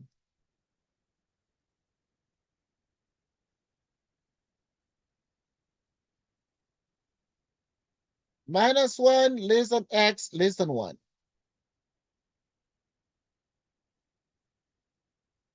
Okay, so that's the answer. Any question on this one? And then we move to the next one. Okay.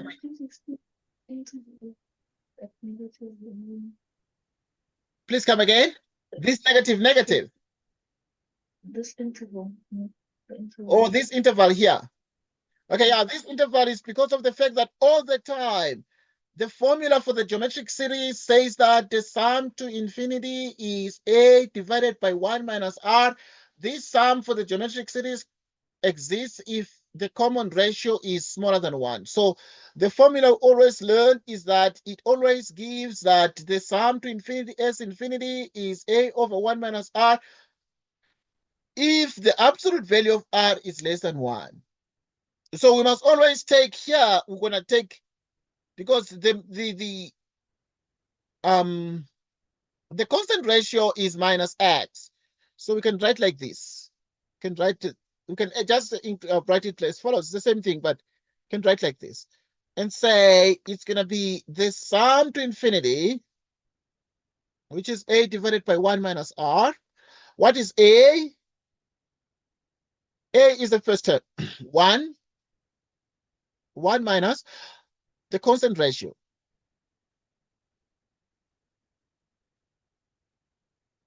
Okay, so in the end,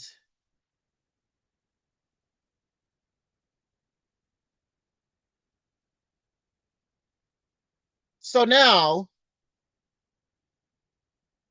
you have this is less than 1. Okay, because the formula says the modulus, so we can write it in 3 steps. I want to write it nicely so that maybe it can be much obvious. Okay, because first you must write the formula. First, let's write the formula. What is the formula? Okay, so you can write it in steps. The first step, let's write the formula. So you can see the interval. The sum to infinity is 1 over 1 minus r.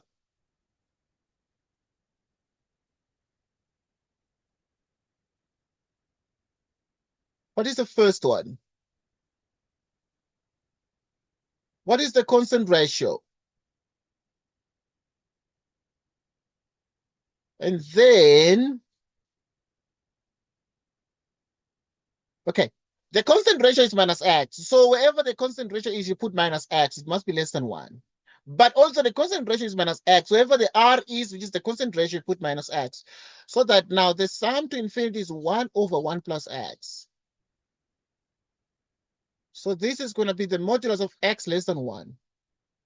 But what is all this?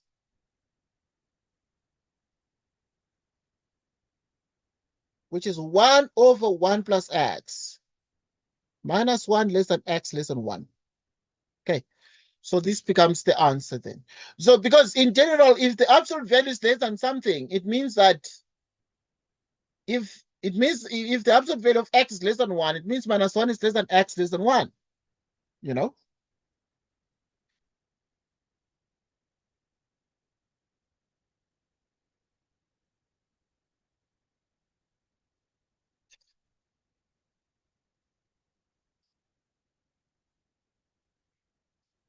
Right.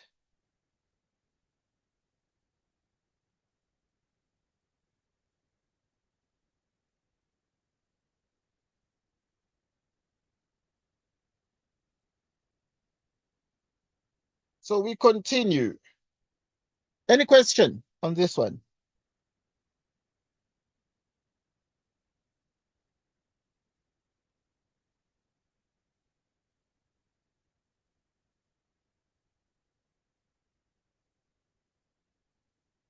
Any question on this one? No question, move on. So we're going to move on to part B, and then in part B, we're going to have this one. So we might just show that this is this. But to show, we need to just expand a little bit and write out some terms. So we're going to write k equals 0.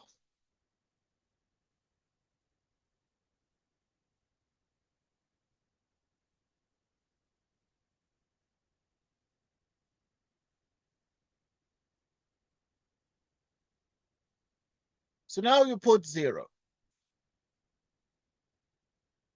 1. Okay, sorry. It is to the power k here, so you must put a k here. X minus 5 to the power k. So you put a k. But if you put 0, it's going to be 1. You put 1, it's going to be like that. You put 2, and so on. Okay. So what is the constant ratio? Term 2 over term 1. What is term 2? It's x minus 5 over 1, which is x minus 5. But we can't say it's a constant ratio yet. Anyway, just that in this module, it's just lots of geometric series. Most of them would be having a constant ratio. Otherwise, they're Maclaurin series or they're Taylor series. So if you look at the third one, it's going to be x minus 5 squared divided by x minus 5. So that this is x minus 5. Okay, so you're getting that this is the constant ratio.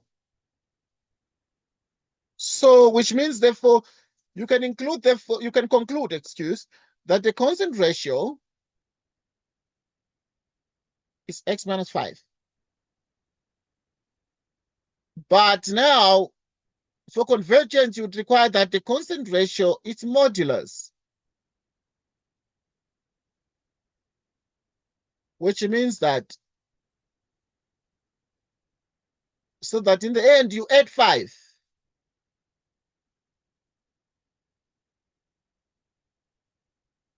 Okay.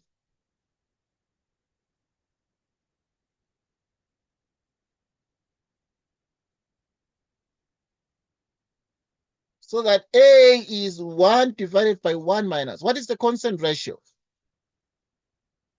This is the constant ratio. But once again, this constant ratio is going to work if the modulus is less than 1. So in this case, it would be when you put the modulus of x minus 5 is less than 1.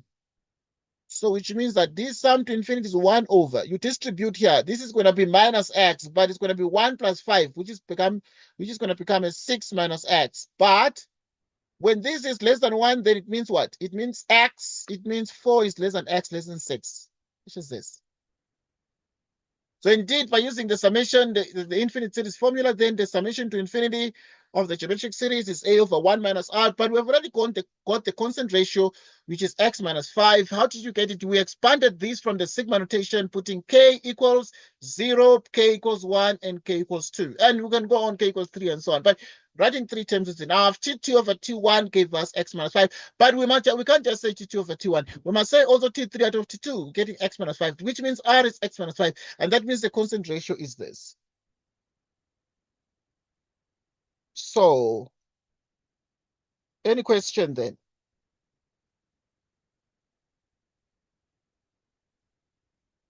Any question?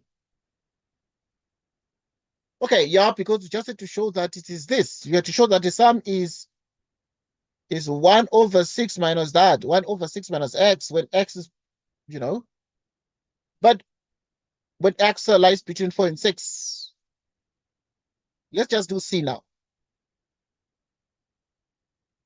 To do C, we do the same. So this infinite series, minus 1 to the power k, x to the power 2k. You put k equals 0, 1. You put 1 minus x squared. You put 2. You put 3. What have we done here? You put 0, you get a 1. You put 1, you get this. You put 2, you get a 4. because 2 times 2 is a 4. You put 3. So you put 2, this is going to be plus. You put 0, it's this. You put 1, it's going to be negative. You put 2, it's going to be plus. You put 3.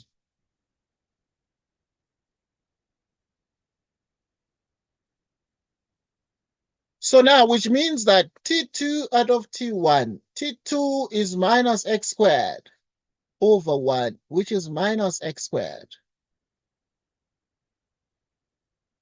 T3 out of T2 is x to the 4th power over minus x squared, which is minus x squared. So indeed, we're able to see that then we can confidently say our constant ratio becomes minus x squared. But if it is minus x squared, then for convergence, the modulus of this, which is the modulus of x squared, must be less than 1. And then if you have the modulus of x squared, this is rhetorical. X squared is already positive. So even if you put the modulus, so this thing is like x squared is less than 1 because x squared is already positive. So you can even, the modulus is to make sure it's positive, but x squared is already positive. So there's no need for the modulus there. But what are the values of x here? So this one, you back to metric. X squared less than 1 is the kind of question that is seen in the metric paper. So x squared less than 1, you can factorize this. You can write x squared minus 1 is less than 0, and then you can write x minus 1. X minus 1 is less than 0. What is this? Okay, this is for convergence.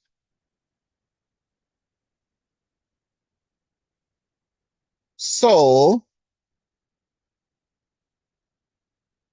what is this? So this is going to be the roots like this. Minus 1 less than x less than 1. When is this negative? The quadratic is negative if it is below. So it's negative if it is below. Like this. So it means that from the x squared, you have x squared less than 1, you have minus 1 less than x less than 1. So which means that now we back to the summation formula, 1 minus r, but this geometric series is going to converge when the modulus or the absolute value of the constant ratio is less than 1. What is the first term? You just go to the thing you wrote out. The first term is 1.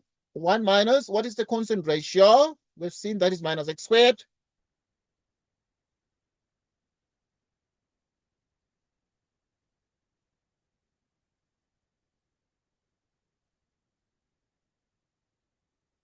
Okay, so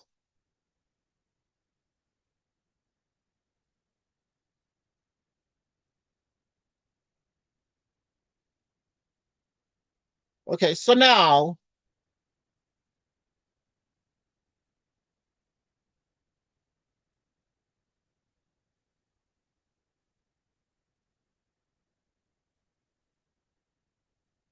okay.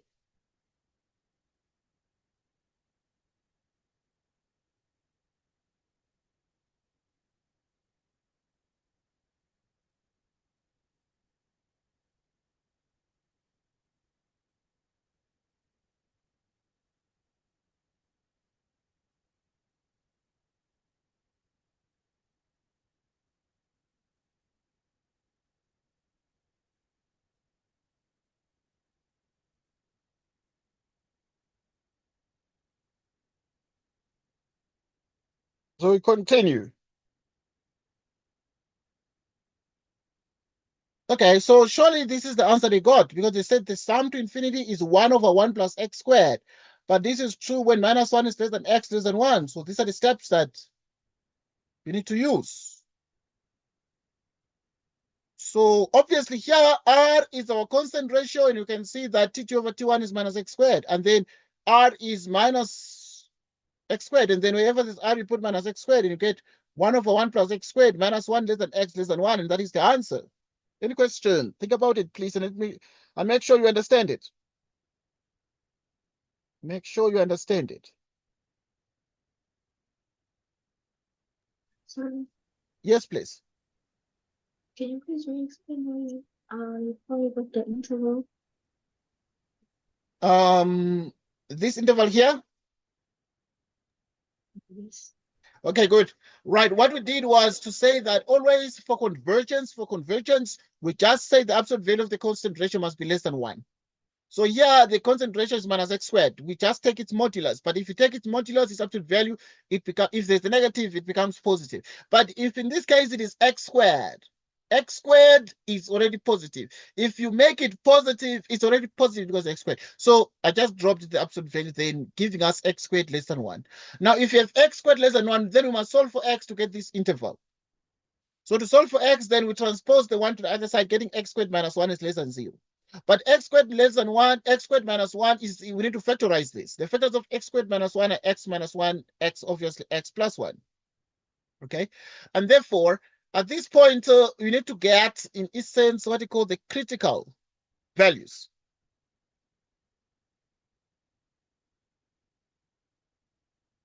We need to get the critical what? Values.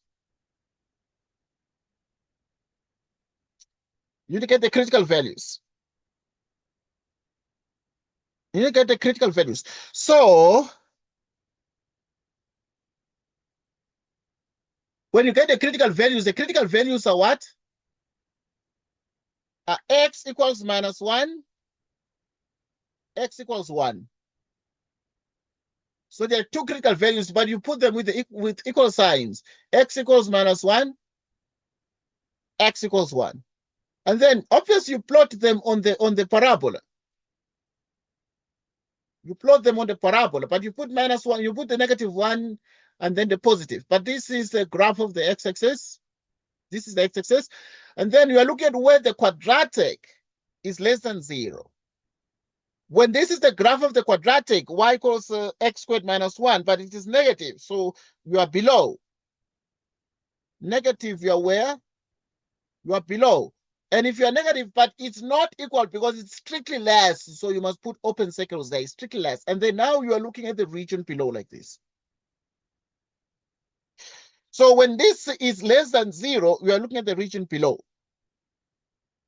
So in the region below, that is when the quadratic is negative. Why? Because the graphs are such that if a graph is like this, then you are sure of the fact that, because this graph is going to be like that, okay, if you look at the graph is like this, but the y is negative here and y is positive there for the graph, so it's negative below. And you want it to be, the quadratic to be less than 0, so it's negative. Negative, it is below. How do you then say that? To read that x therefore must lie between minus 1 and 1 inclusive. Minus 1 and 1 inclusive, then that will be the part below the graph.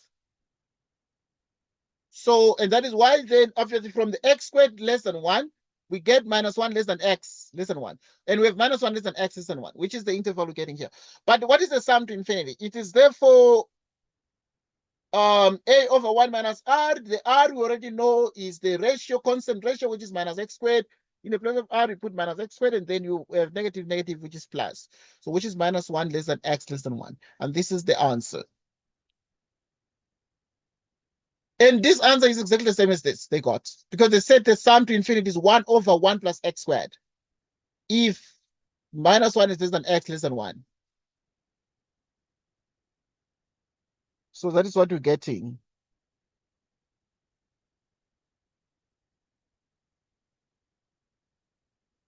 So think about it and see if there's a question, and then we move to the next one.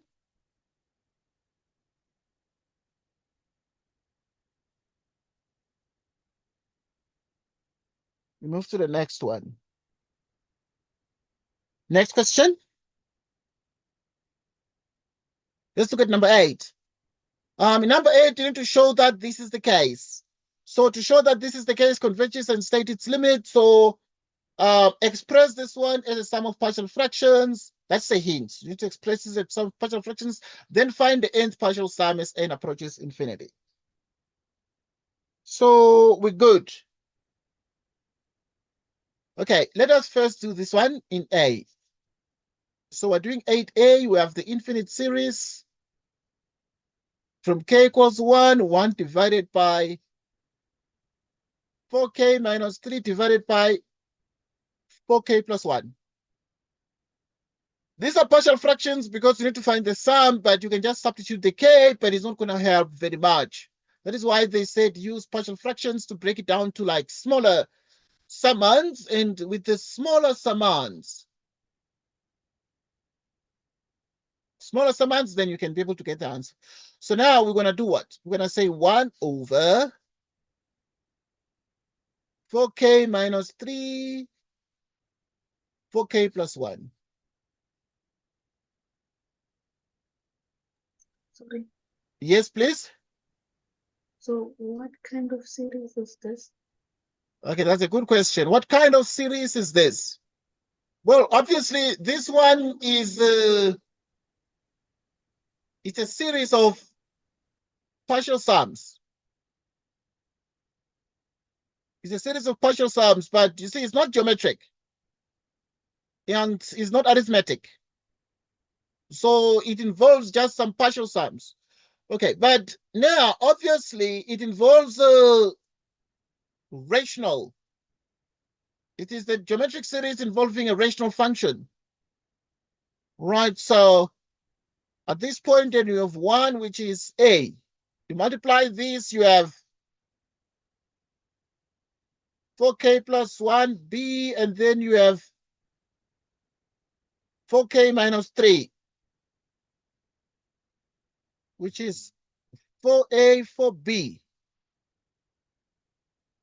k, a minus 3b. This already know. So we can write 4a plus 4b is 0 because you compare the coefficients. A minus 3b equals 0. You divide by 4, getting a plus b equals 0. A minus 3b equals 1. Excuse. Yeah, the a minus 3b is the constant.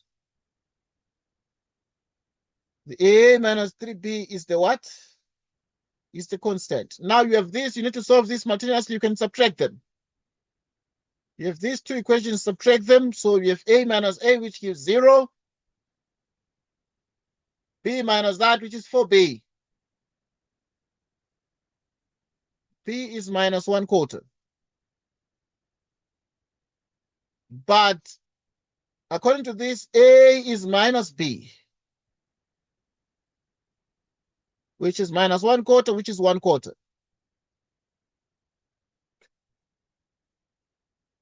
Meaning if you have this summation, which is this,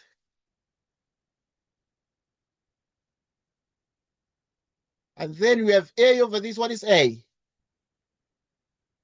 A is 1/4 over 4k minus 3.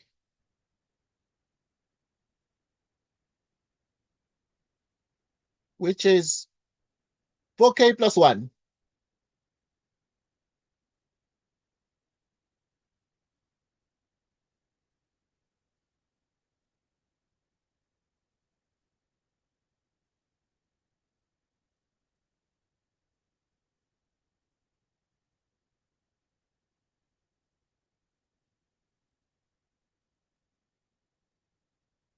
Right.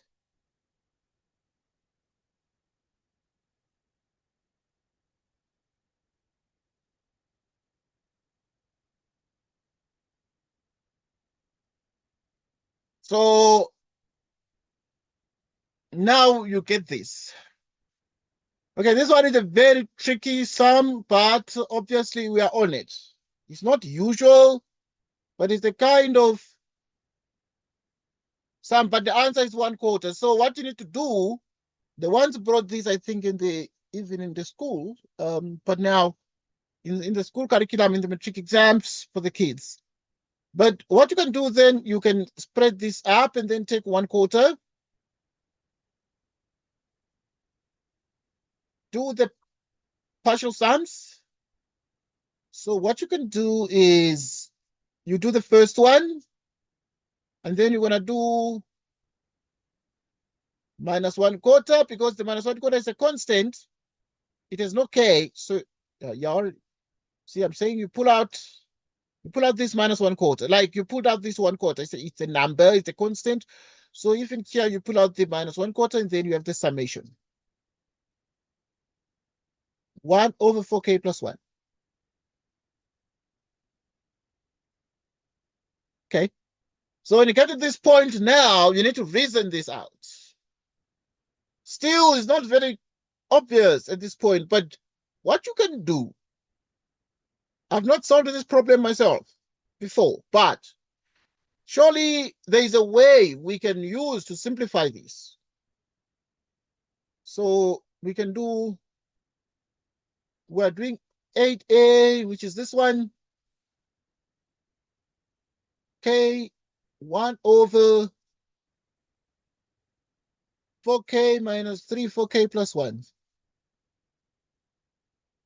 And then we got that this is 1/4 infinite series.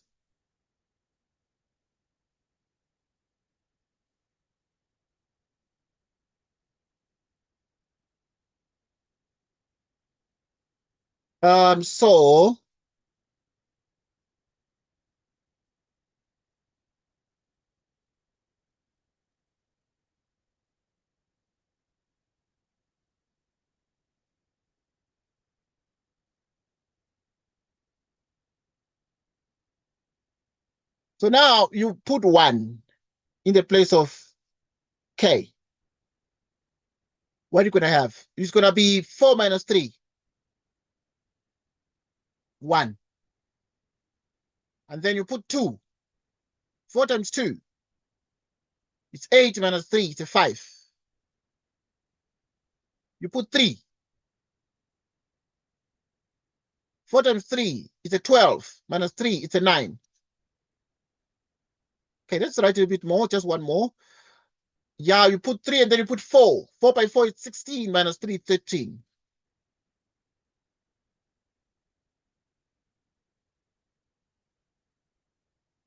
You put 1. 1 to 5. You put 2. 4 times 2 is 8 plus 1, 9. You put 3. 4 times 3 is 12. 12 plus 1 is 13. Okay.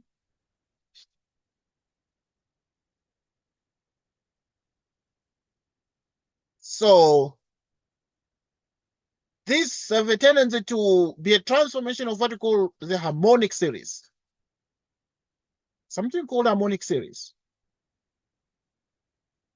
which results into what we call the telescoping series. The telescoping series. Now, the harmonic series means what? 1 over k. K equals 1 to infinity. And this one, as it stands here, diverges. But yeah, this one is a transformation of that. Okay, this 1 over k, 1 over n. Yeah, popular. I'm just using k here because this problem is using k, but can use 1 over n, which is a harmonic series, and therefore, okay. Let us see what we're getting here. Here you can pull out 1/4 because 1/4 is a common factor. And then we have 1 plus 1/5 plus 1/9 plus 1/13 and so on. And then you'd have minus. Then you have this minus here. You pull out the 1/4, then it's going to be minus 1 over 5. This minus is going to multiply everything. Everything is positive. That is positive. It's going to become negative like this. As a consequence, 1 over 5 is going to cancel. 1 over 9 is going to cancel. 1 over 13 is going to cancel. You can be rest assured that everything is going to cancel. Everything. But like everything. And then the only thing that's going to be left is the number 1. And then 4 times 1 is, like 1/4 times 1 is 1/4. Any question? So this would be the answer to this kind of a problem.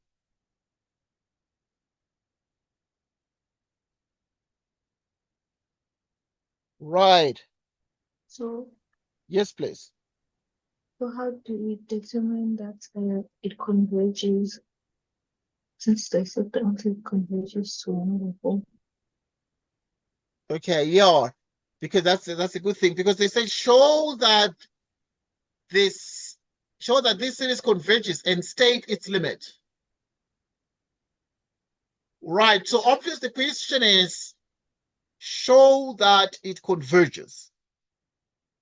Now that is a very interesting and also now hence evaluate this one if it converges, yeah. Okay, then we're gonna actually be able to evaluate this one. But now, how would you show? Because this one is not geometric, so you can't say you can find a constant ratio here. There's no constant ratio here because even if you say T2 over T1, it's this one, it's 1/5. And then if you divide this one by this, 1/9 by 1/5, it's not going to give you the same thing because this one has 13. The 13 cannot appear, does not appear before this. So you can't use the notion of a constant ratio to show that it has a given ratio.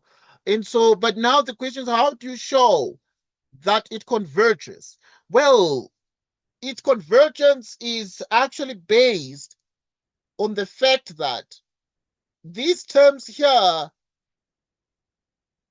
are such that they vanish as n becomes increasingly large. They vanish as k becomes very large because it's 1/5, 1/9, 1/13.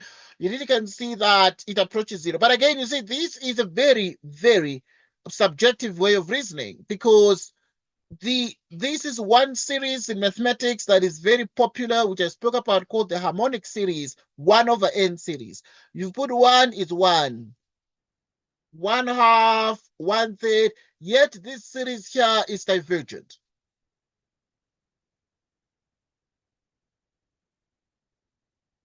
Even this one,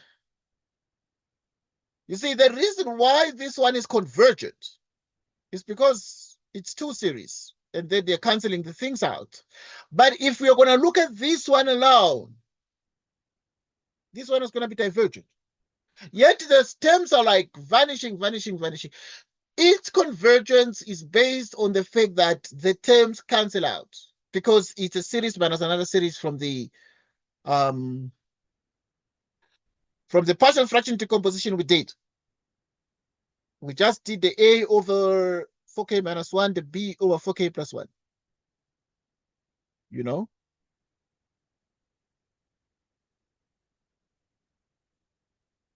So in principle, okay, because it said show that this one converges and state its limit, hints that as a partial fraction, then find the nth partial sum as n approaches infinity. And so in principle, as much as we did it like this, but I must indicate that there is a much more concise way to do this. One way to do this is to then say, if you consider this summation, you can look at the partial sums.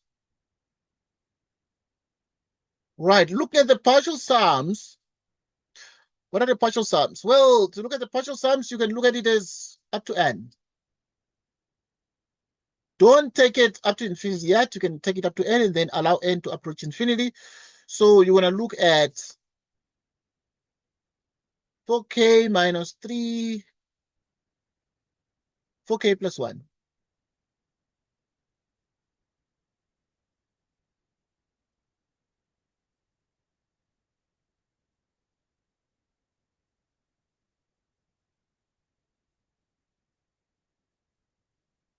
So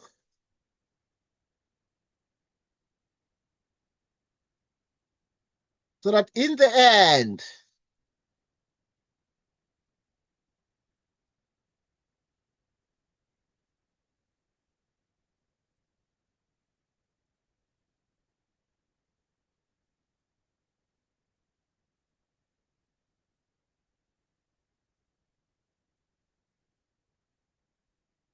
okay,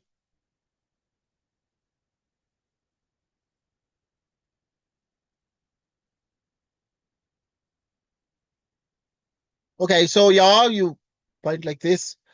And then now you're dealing, these are called the partial sums because they stop at n. Yet we're dealing with an infinite series, but they stop at n.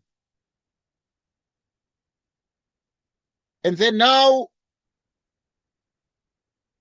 with the partial sums, you come here. I'm just following the instruction there. So you do this like we did, you put 1 here. It's going to be 1 plus 1 over 5, 1 over 9. I mean, you put 3 here. 3, 4 times 3 is 12 minus 3, 9.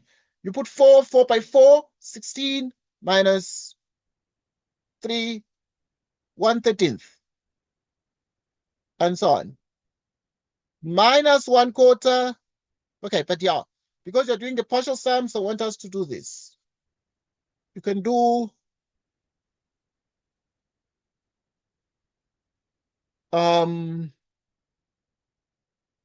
you do up to, yeah, let's first do up to n. Okay, first do these up to n because you're doing the partial sums. Partial sums mean you're just taking a portion of the sums. Okay, because this thing goes into infinity, but you're taking part of it.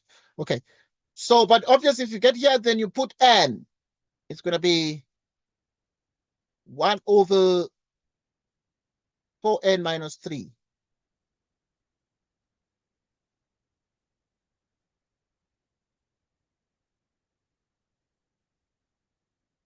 Which is 1 over. You put 1 here. You put 2. You put 3. 1 over 13. Okay, and then you do the partial sums. You have that this is going to be, okay, because this alone, it's you can't conclude it converges alone. It converges because there are two. And that makes the whole thing to converge. So this one now is going to be 1 over 4n plus 1.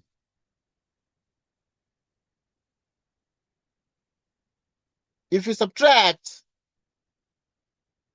like we saw, the 1 over 5 is going to cancel because of the minus, because there's 1/4, 1/4. And then 1 over 5 is going to cancel. The 1 over 9 is going to cancel. The 1 over 13 is going to cancel.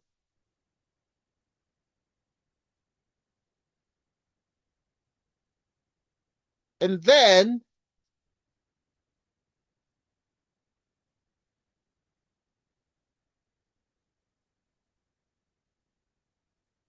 right.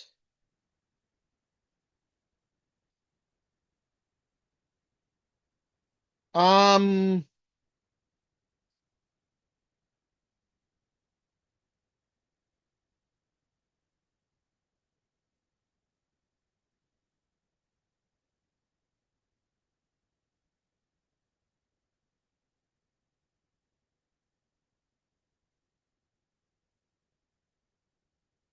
okay, good. So when you have this, then even this one, you can tell it's going to cancel. But you can leave it for now. You can leave it for now. And then if you leave it for now, you're going to have what? You're going to have 1/4.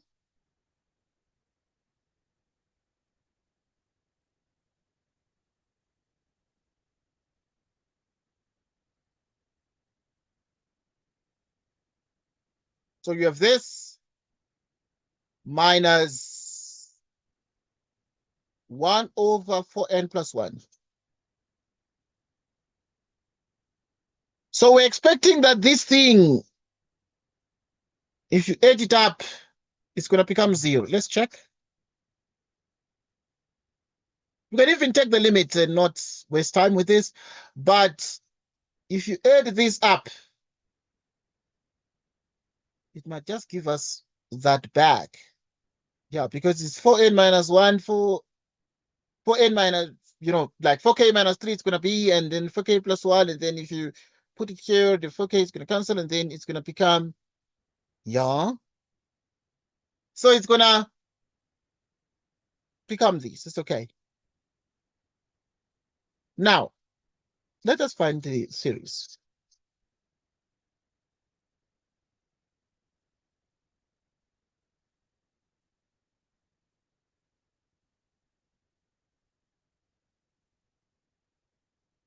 So take this infinite series,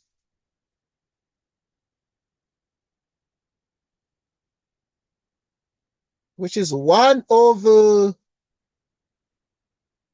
4k minus 3, 4k plus 1. Okay, so if you take this infinite series, you apply the limit on the left, and apply the limit on the right. As n approaches infinity, so this is going to be 1/4 plus 1/4, 1 over 4n minus 3 minus 4n plus 1.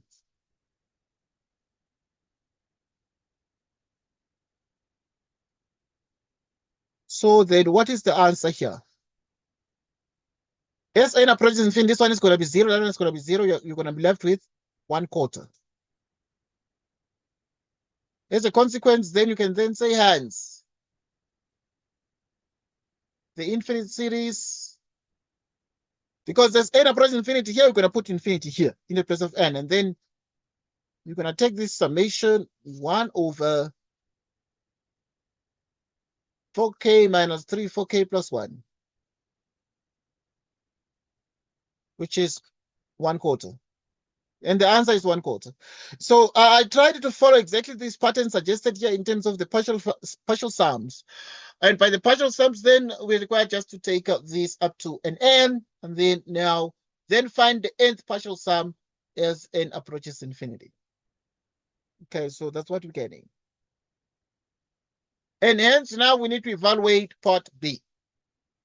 Okay, this one, once again, it's a modification of it's just a special type of, you can cancel the terms and add terms and things like that, play around the terms, do grouping of the terms to find this kind of series.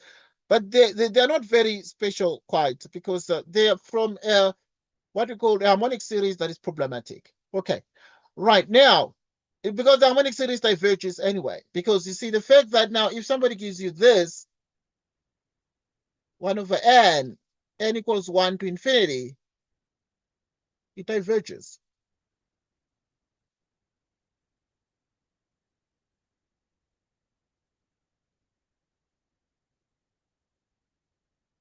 So you have this.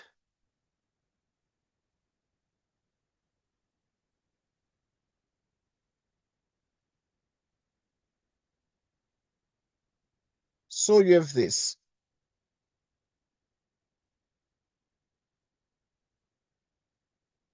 So now we have this. So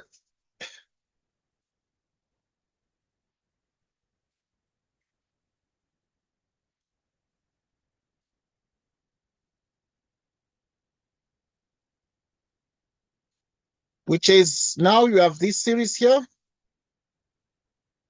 So here you're going to take the series like this. Okay, because they said hands, we need to use the information from above. So we already know that the top one, this one, the 1 over 4k minus 3, 4k plus 1 is already 1/4. So we just need to evaluate. This one's already 1/4. We just need to evaluate this one. 5 over 4 to the kth power. And then now this one is a geometric series, so it's easy. But you can just write some of the terms. Pull out 5, and then put 4 to the power 1, because it's from 1.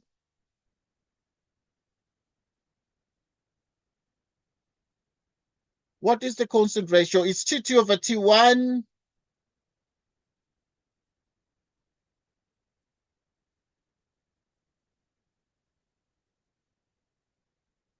So as usual, then we have the constant ratio, which is this. Which is A divided by 1 minus R, but it's less than 1. Okay, it's less than 1 because it converges. First, because it's a geometric series, it converges. Okay. Okay, how do you say geometric series? Just powers of a number. So you can see the geometric series.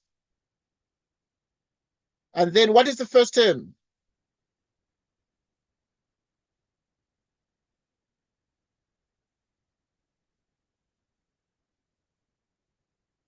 The first term is 1/4, 1 minus the constant ratio is 1/4.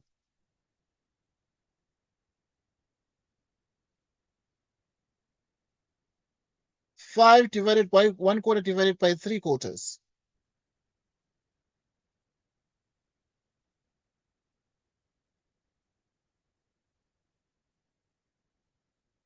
Okay, so what is the answer to this? Let's write it up here. So which means that this is going to be equal to 1/4 plus. Okay, we have 1/4 giving us 1/3.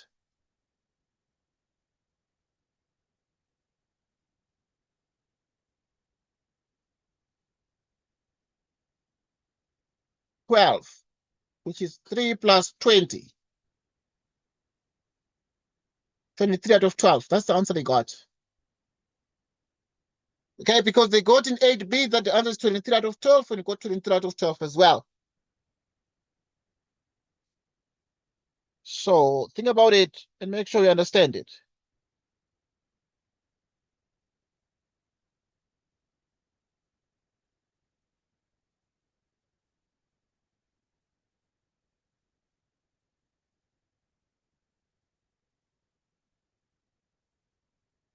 Okay.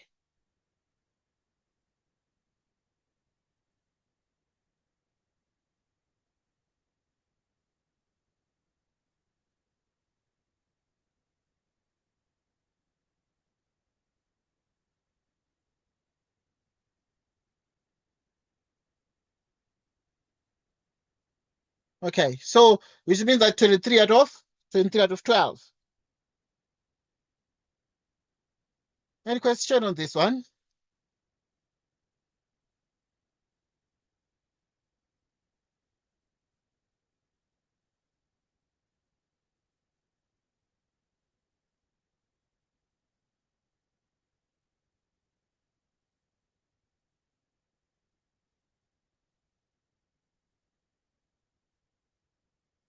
Okay, so that is the answer. We did 8B. Let's check what else. Find the third order Maclaurin polynomial of that one. Let's deal with the Maclaurin, and then we can find also the fourth order. Okay, the fourth order is P4, and then we have that the third order is P3. So now when you have number 9, first you have the function f of x, which is the square root.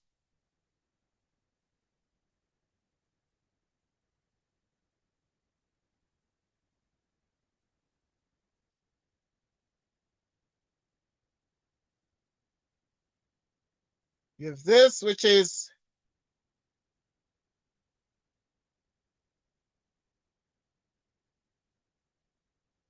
okay, you have this.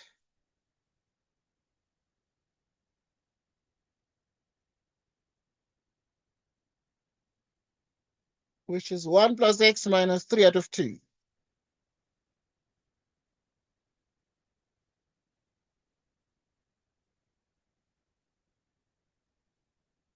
So now you have this, which is minus 5 out of 2.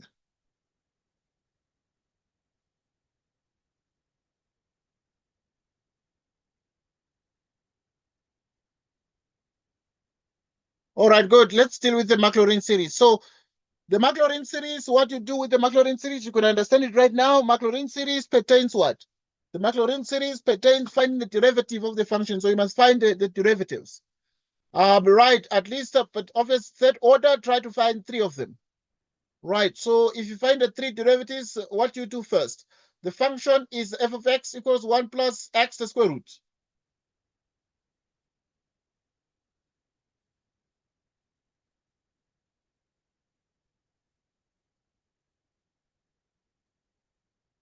198.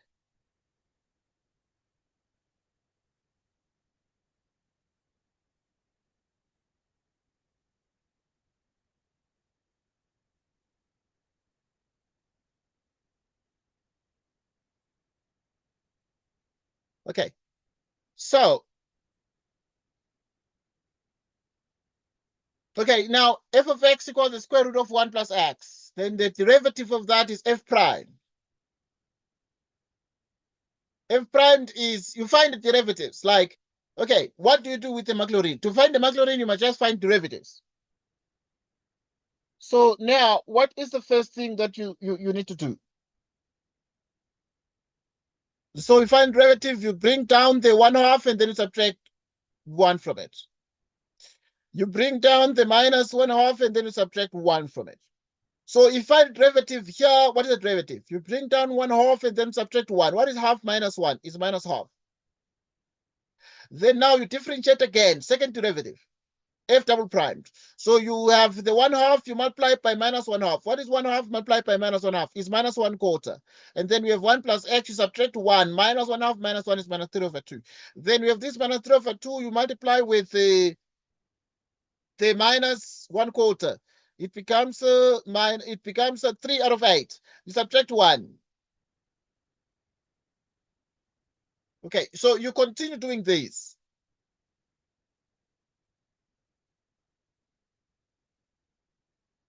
So that in the end,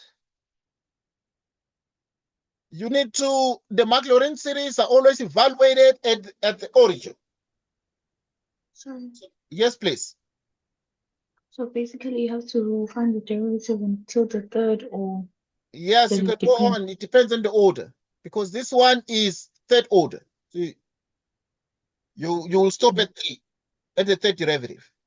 But fourth order, you go to the fourth derivative. Fifth order, fifth derivative, and so on. Okay, but now let us do this, because Maclaurin series, you must evaluate the function at 0. When x is 0, you get 1. Because when x is 0, you replace x by 0. And then it's going to be 1 plus 0, which is 1. The square root of 1 is 1. What is f prime at 0? Okay, now you substitute, wherever there's x, you put 0. Okay, this is going to be 1/2. F double prime of 0.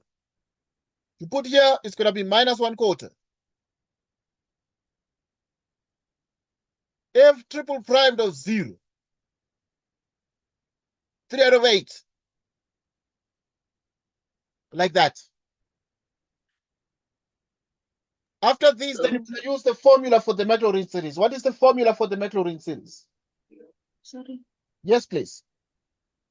So in this case, we will place the 0 in the x. So every time will always be 0, or it will always be 0. Depend. Well done. It will always be 0.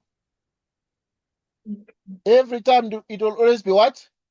It will always be 0. For the Maclaurin series, then you're going to use the formula. What is the formula? The formula is this one.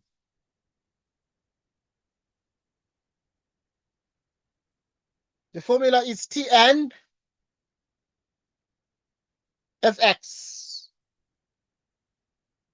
F0 plus f prime of 0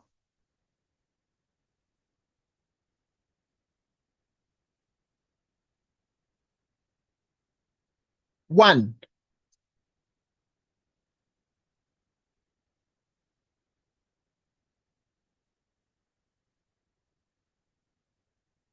At 0, x squared over 2 factorial.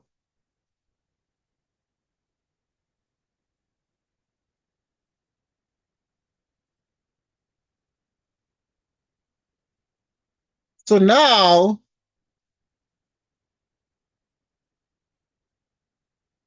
so you then have Tn of x. So you substitute here. What is f of 0? F of 0 is 1. You put it here. You can put it here. So we're doing the Maclaurin series of number 9. And then we're going to do the fourth order polynomials. But this is the formula. So now you have f of 0. It is 1. You put 1 here. What is f prime of 0? It's 1/2. So you put 1/2 here. And then f double prime of 0. F double prime of 0 is minus 1/4.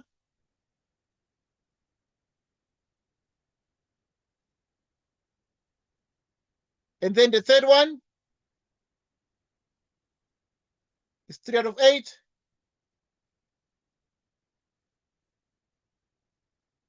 Which is x cubed.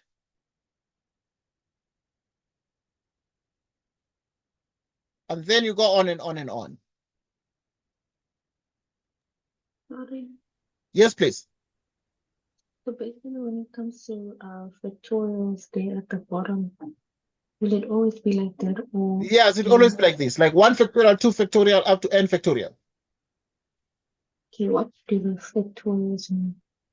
Okay, the factorial. Okay, that's a good point. The factorial, like 2 factorial is 1 times 2. Okay, but yeah, I can write it, normally write it like this. So the n factorial, guys, 1 times 2, but there's a formula we use. Like, what is n factorial? It's n minus 1, n minus 2, up to 3, 2, 1. So what would 2 factorial be? It's going to be 2, then subtract 1, you get 1. 2 times 1. What is 3 factorial? Okay, here this one is third order. You would have maybe written one more in the formula. Okay, you've been written one more, and then you write one more, which is the third derivative, x cubed over 3 factorial. And then you go on, and then you're going to go nth derivative, and then you go xn n factorial like this. Okay, so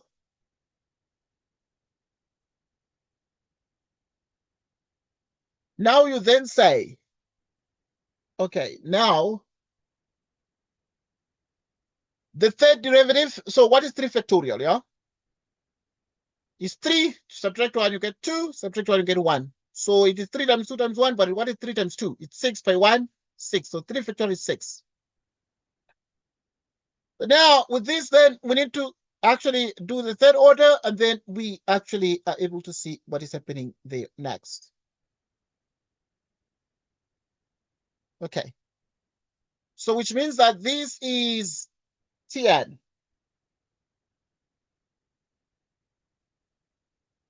Right.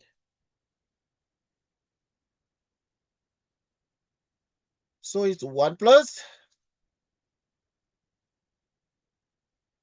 You can write here x out of 2.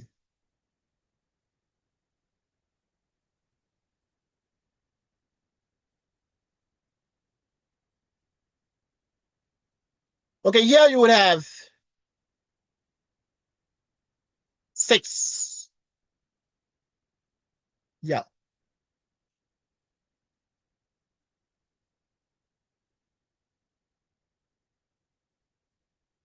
One plus x over 2 minus x squared out of 8. You divide by 3, which is 3 goes how many times into 6? It goes 2 times, which is 1 out of 16 x cubed. 1, 2, 3, 4.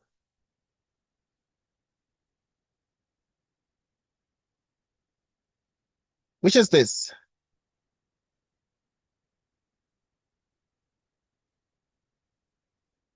So then you stop here. You stop there because it's third order. So you stop at x cubed. That is the answer. Which is this? They got the same thing. So it's 1 plus half x minus x squared out of 8, and then plus 1 out of 16 x cubed. Any question about the Maclaurin series in 9? And then we're going to do 2, 4, but now we are fourth order. Excuse me. Yes. Yes. So the at the 8, 10, 6, you see the 3 over 8 and 6. How did you obtain that? The 3 over 8. Here. Yes. Okay, because the 3 factorial, what is the 3 factorial? The 3 factorial is 6. Because it's 3 times 2 times 1. And then now this is already 3 out of 8. And then divide by 3. So it's the same as multiplying by 1 out of 6.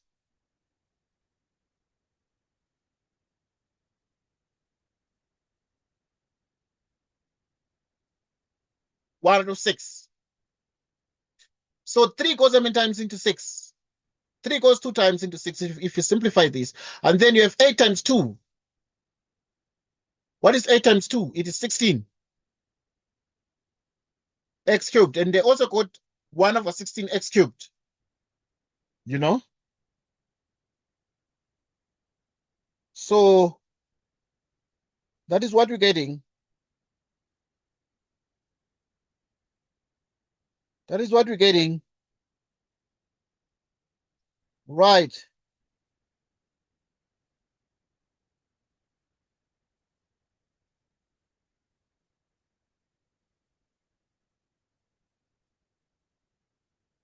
Okay, we continue.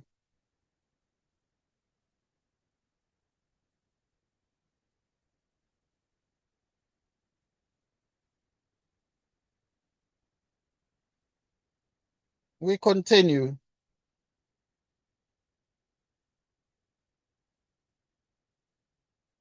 Yeah, any question?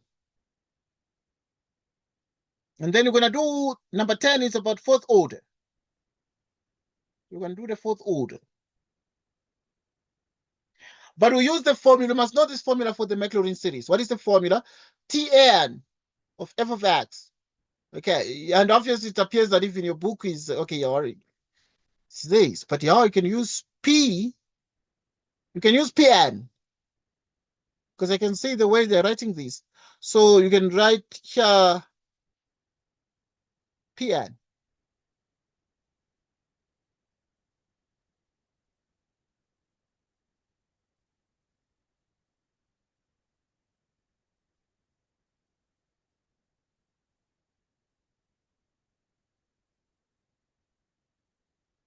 Okay, Pn like this. I'm saying, yeah, Pn. Because they're using P. Because you can use the formula with Pn like this and then put P. But obviously at this point, because this one is third order, then you're going to do P3. Here, then you're going to put P3 because now it's third order. Okay, third order. And then you stop. You stop there. You stop at the third order.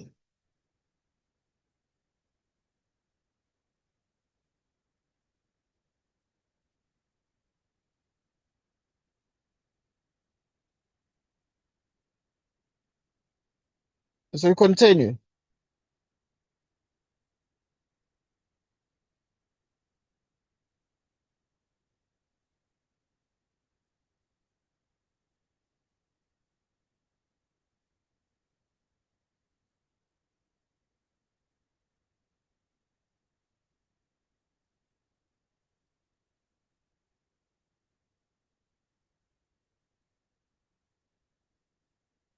All right, so any question? Please think about it and let me know if you have a question.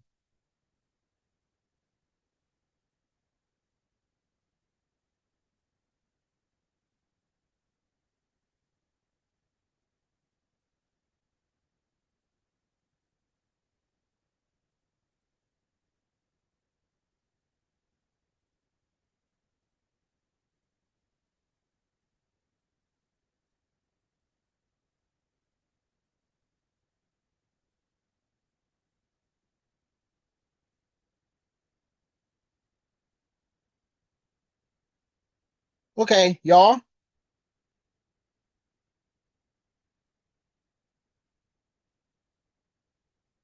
So you continue.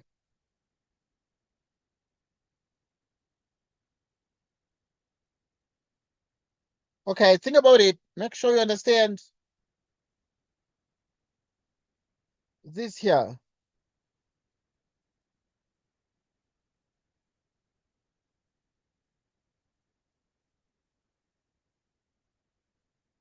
Right.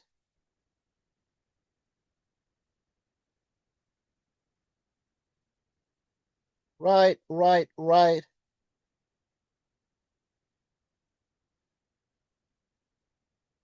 Yes.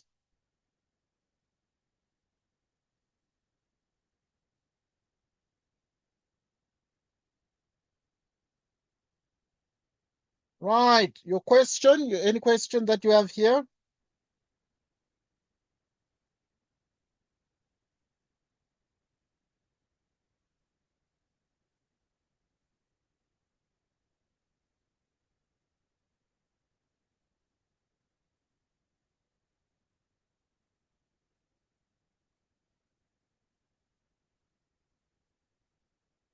Okay, we continue.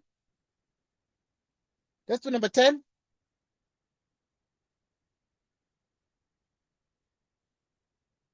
Same thing, number 10. So number 10 is easy. We have f of x, which is cosine pi x. Let us find the first derivative. The derivative of the cosine is the negative sign, but you find the derivative of the argument, which is pi.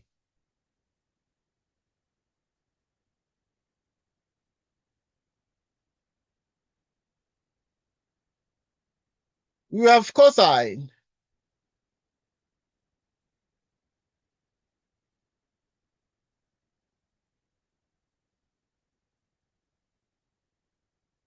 We have sine.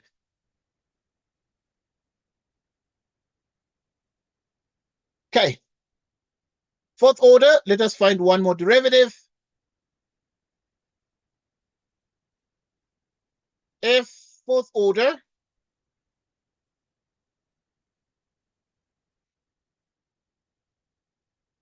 Pi cubed.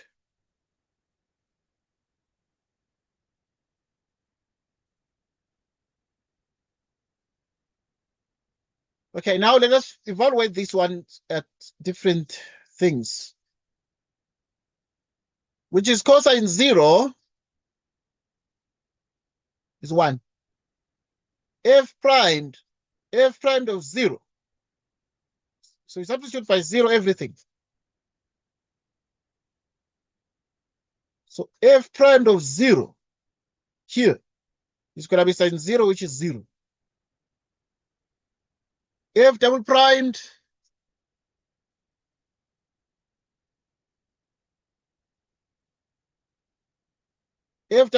of 0 here is going to be, you put 0 here. Cosine of 0 is 1. So it's going to be minus pi.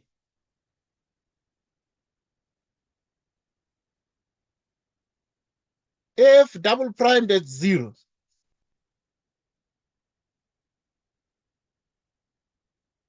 which is 0.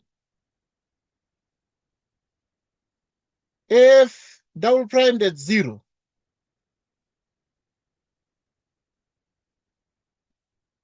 Okay, so this is what we get. Okay, let us continue.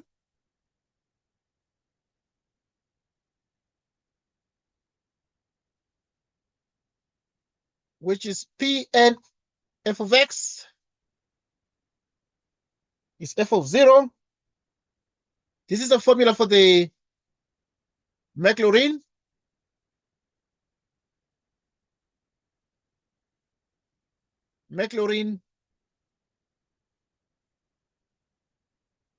Polynomials. Okay. So this one is f primed of 0, f double primed of 0,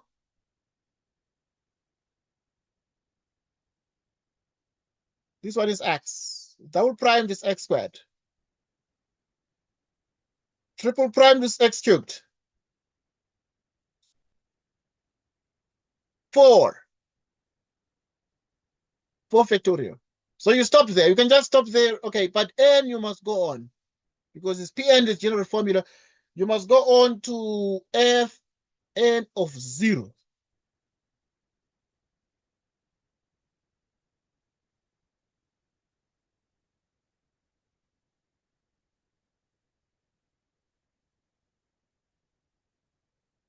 So that we have P4.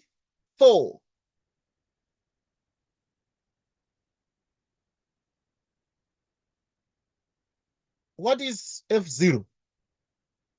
1.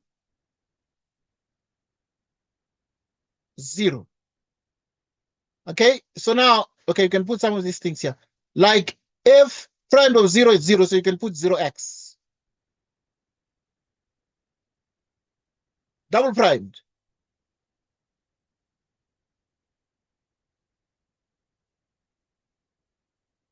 Triple primed.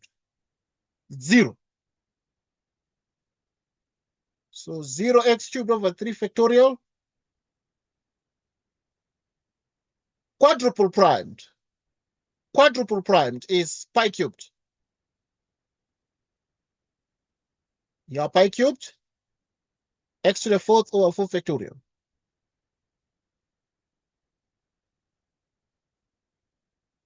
Which is 1 minus pi x squared.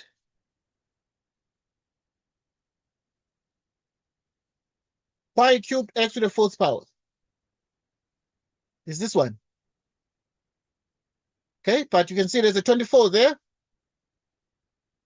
So which means P4 of x. Okay, they're just calling it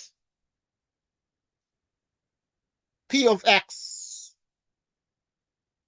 Okay, but yeah. So you can even change this and call it Pn of x. And then here,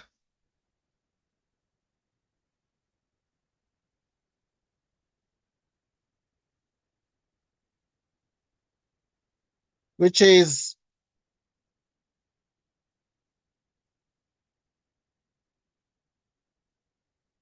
one minus pi squared with the 2 factorial is 2. Okay, let's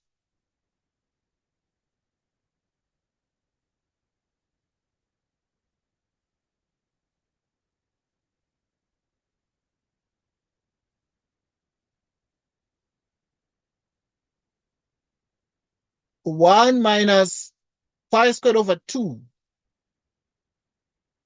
x squared. Pi cubed over the 4 factorial is 24 x to the 4th power.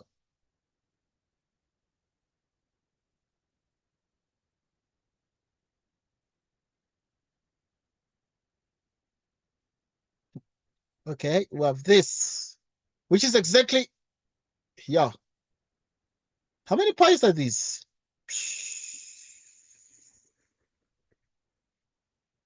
Yeah. I think there's a small mistake here. Yes. I think Yeah. the The mistake pi's. was with yes. Yeah, the pi, there's a small mistake. Because when differentiated again, this should have been pi squared. Okay, when differentiate here, when differentiate, the cosine is going to become minus sign, but pi is going to come out. And then we differentiate here, another pi is going to come out, making this a square. And then we differentiate again, the third one is going to be cubed. And then the fourth one is going to be fourth.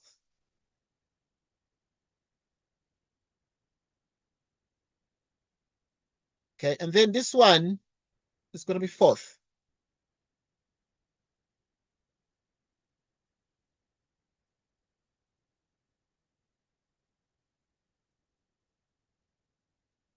So you have these. Okay, yeah. I was just correcting the cube. So it's fine now. Okay, even this one is going to be 4.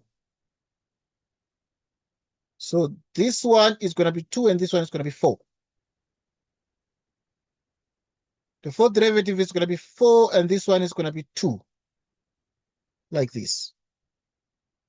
So that now the second derivative is going to become a 2 pi squared.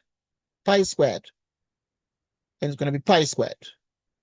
And then the fourth one is going to be pi to the 4, pi to the 4.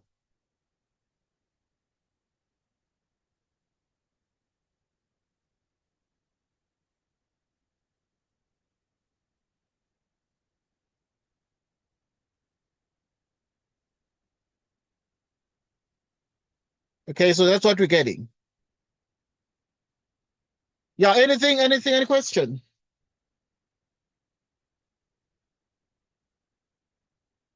Anything, any question to add? Or you saw that here the 24. The 24 is coming from the 4 factorial. Yeah. Because the 4 factorial is 4. 4 minus 1 is 3. 3 minus 1 is 2. 2 minus 1 is 1. 4 times 3 is 12. Times 2 is 24. 4 times 3 times 2 times 1 is 24. That is where this 24 is coming from.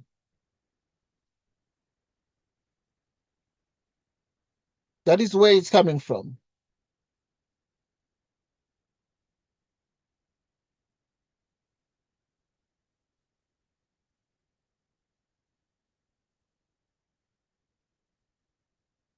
Right.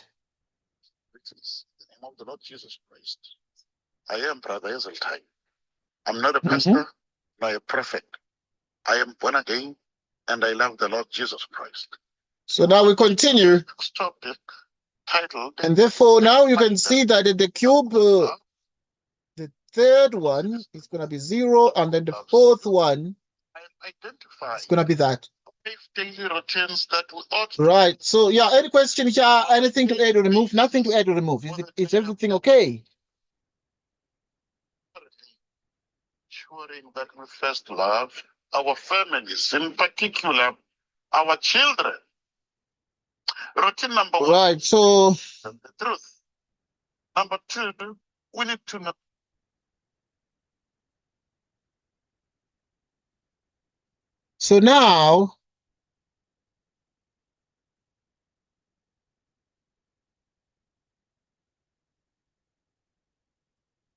so now we have 10b.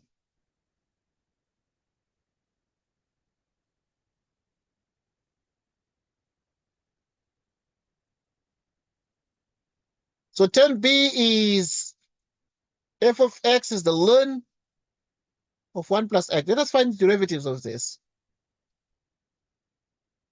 F primed of the ln. The ln is 1 over 1 plus x. But again, you must multiply by the derivative of the 1 plus x, but the derivative is 1. Then now you can write it as 1 plus x to the power minus 1 in power form, so you can just use the chain rule and the power rule version. The derivative of this is 1 plus x to the minus 2.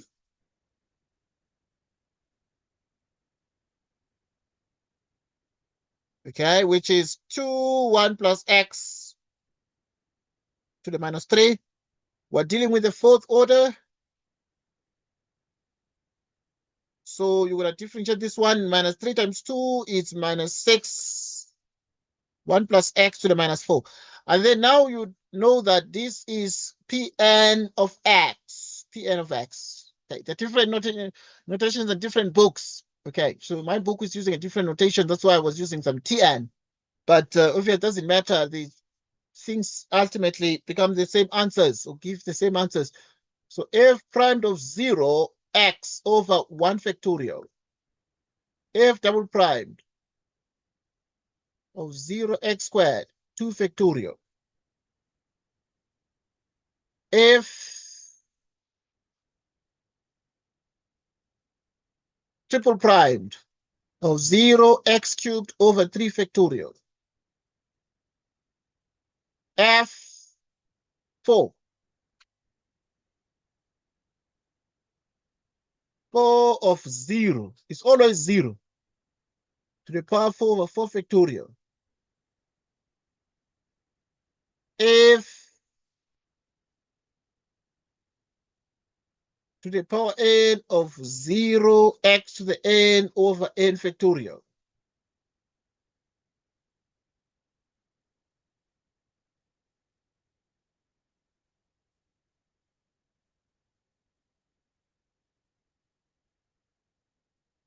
Okay, so now we're going to just do this one.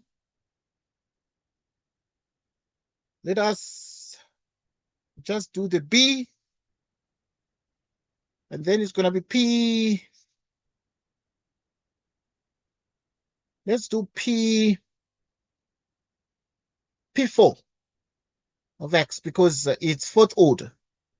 So, but now then you're going to do the f0. Oh, I forgot to do the things here. I forgot to just plug in the zeros into the functions. Let us just do that. So f prime of 0 is ln 1, which is 0. F prime of 0 is 1.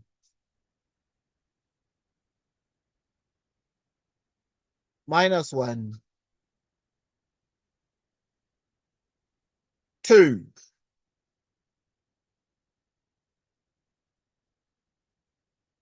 Minus 6.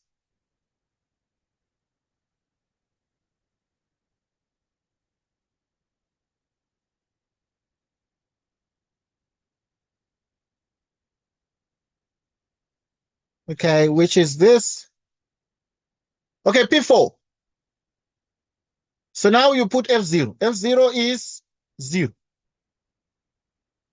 What is F primed of 0 is 1. Put 1 here. Over 1 factorial. F2 is minus 1. F3 is 2.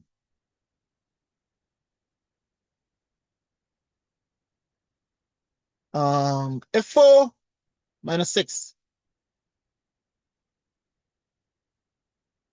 P4.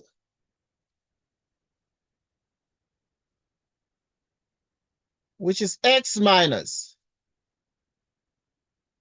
x squared over 2 factorial. 3 factorial is what? Is 3 times 2 times 1, which is 6.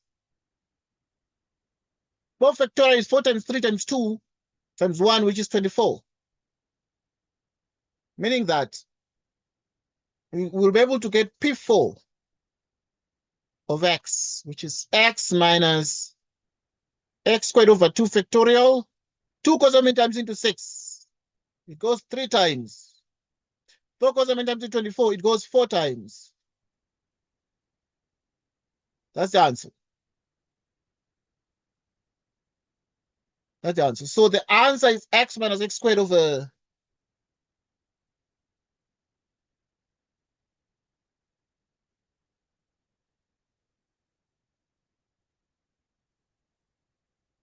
Right.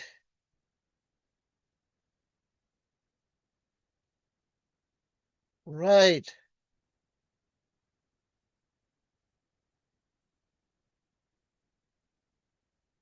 We continue.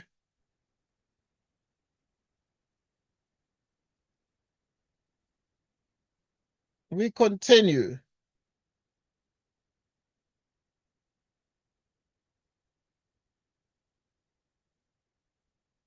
Any question on this one? Because the answer is the same. You can see P4 of x is the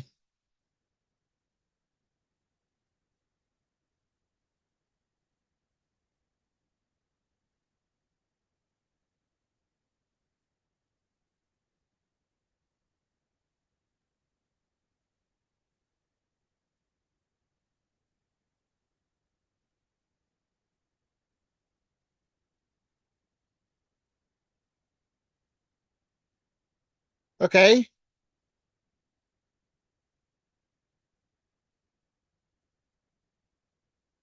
Okay, let's continue.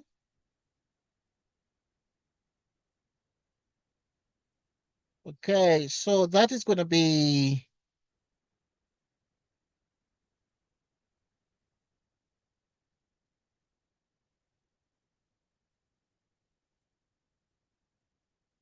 okay. All right, any question on this one? Because the answer is the same, but I was saying this one is P4. Recording in progress. Okay, apologies. It's just a technical thing. Right.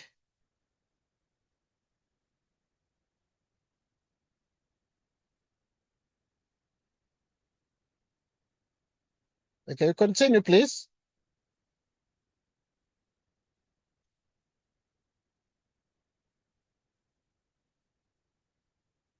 Okay, so any question on this one? Any question on this one?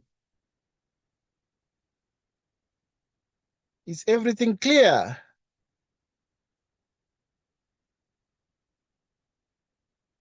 Tab 7. Okay, we have done so well. We have done so well. And this is tab 7.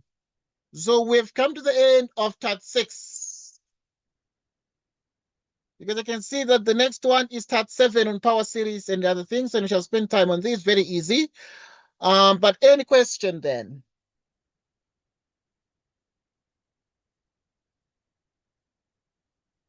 Any question then?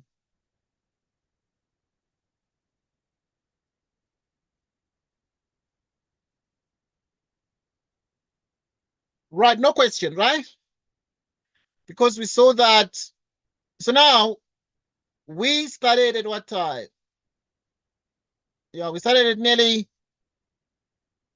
after 6, close to 7, and then we have gone to 10. It's nearly 4 hours. Just 3 hours plus. But I must thank you for joining us. It was awesome having this discussion. Until later.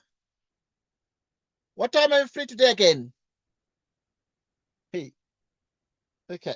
What time are you free? Let me know on WhatsApp.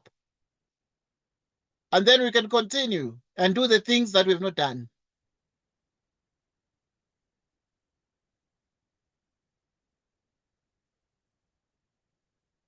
Okay, wonderful. Wonderful. So that's excellent. Then I'll hear from you because we can continue later on.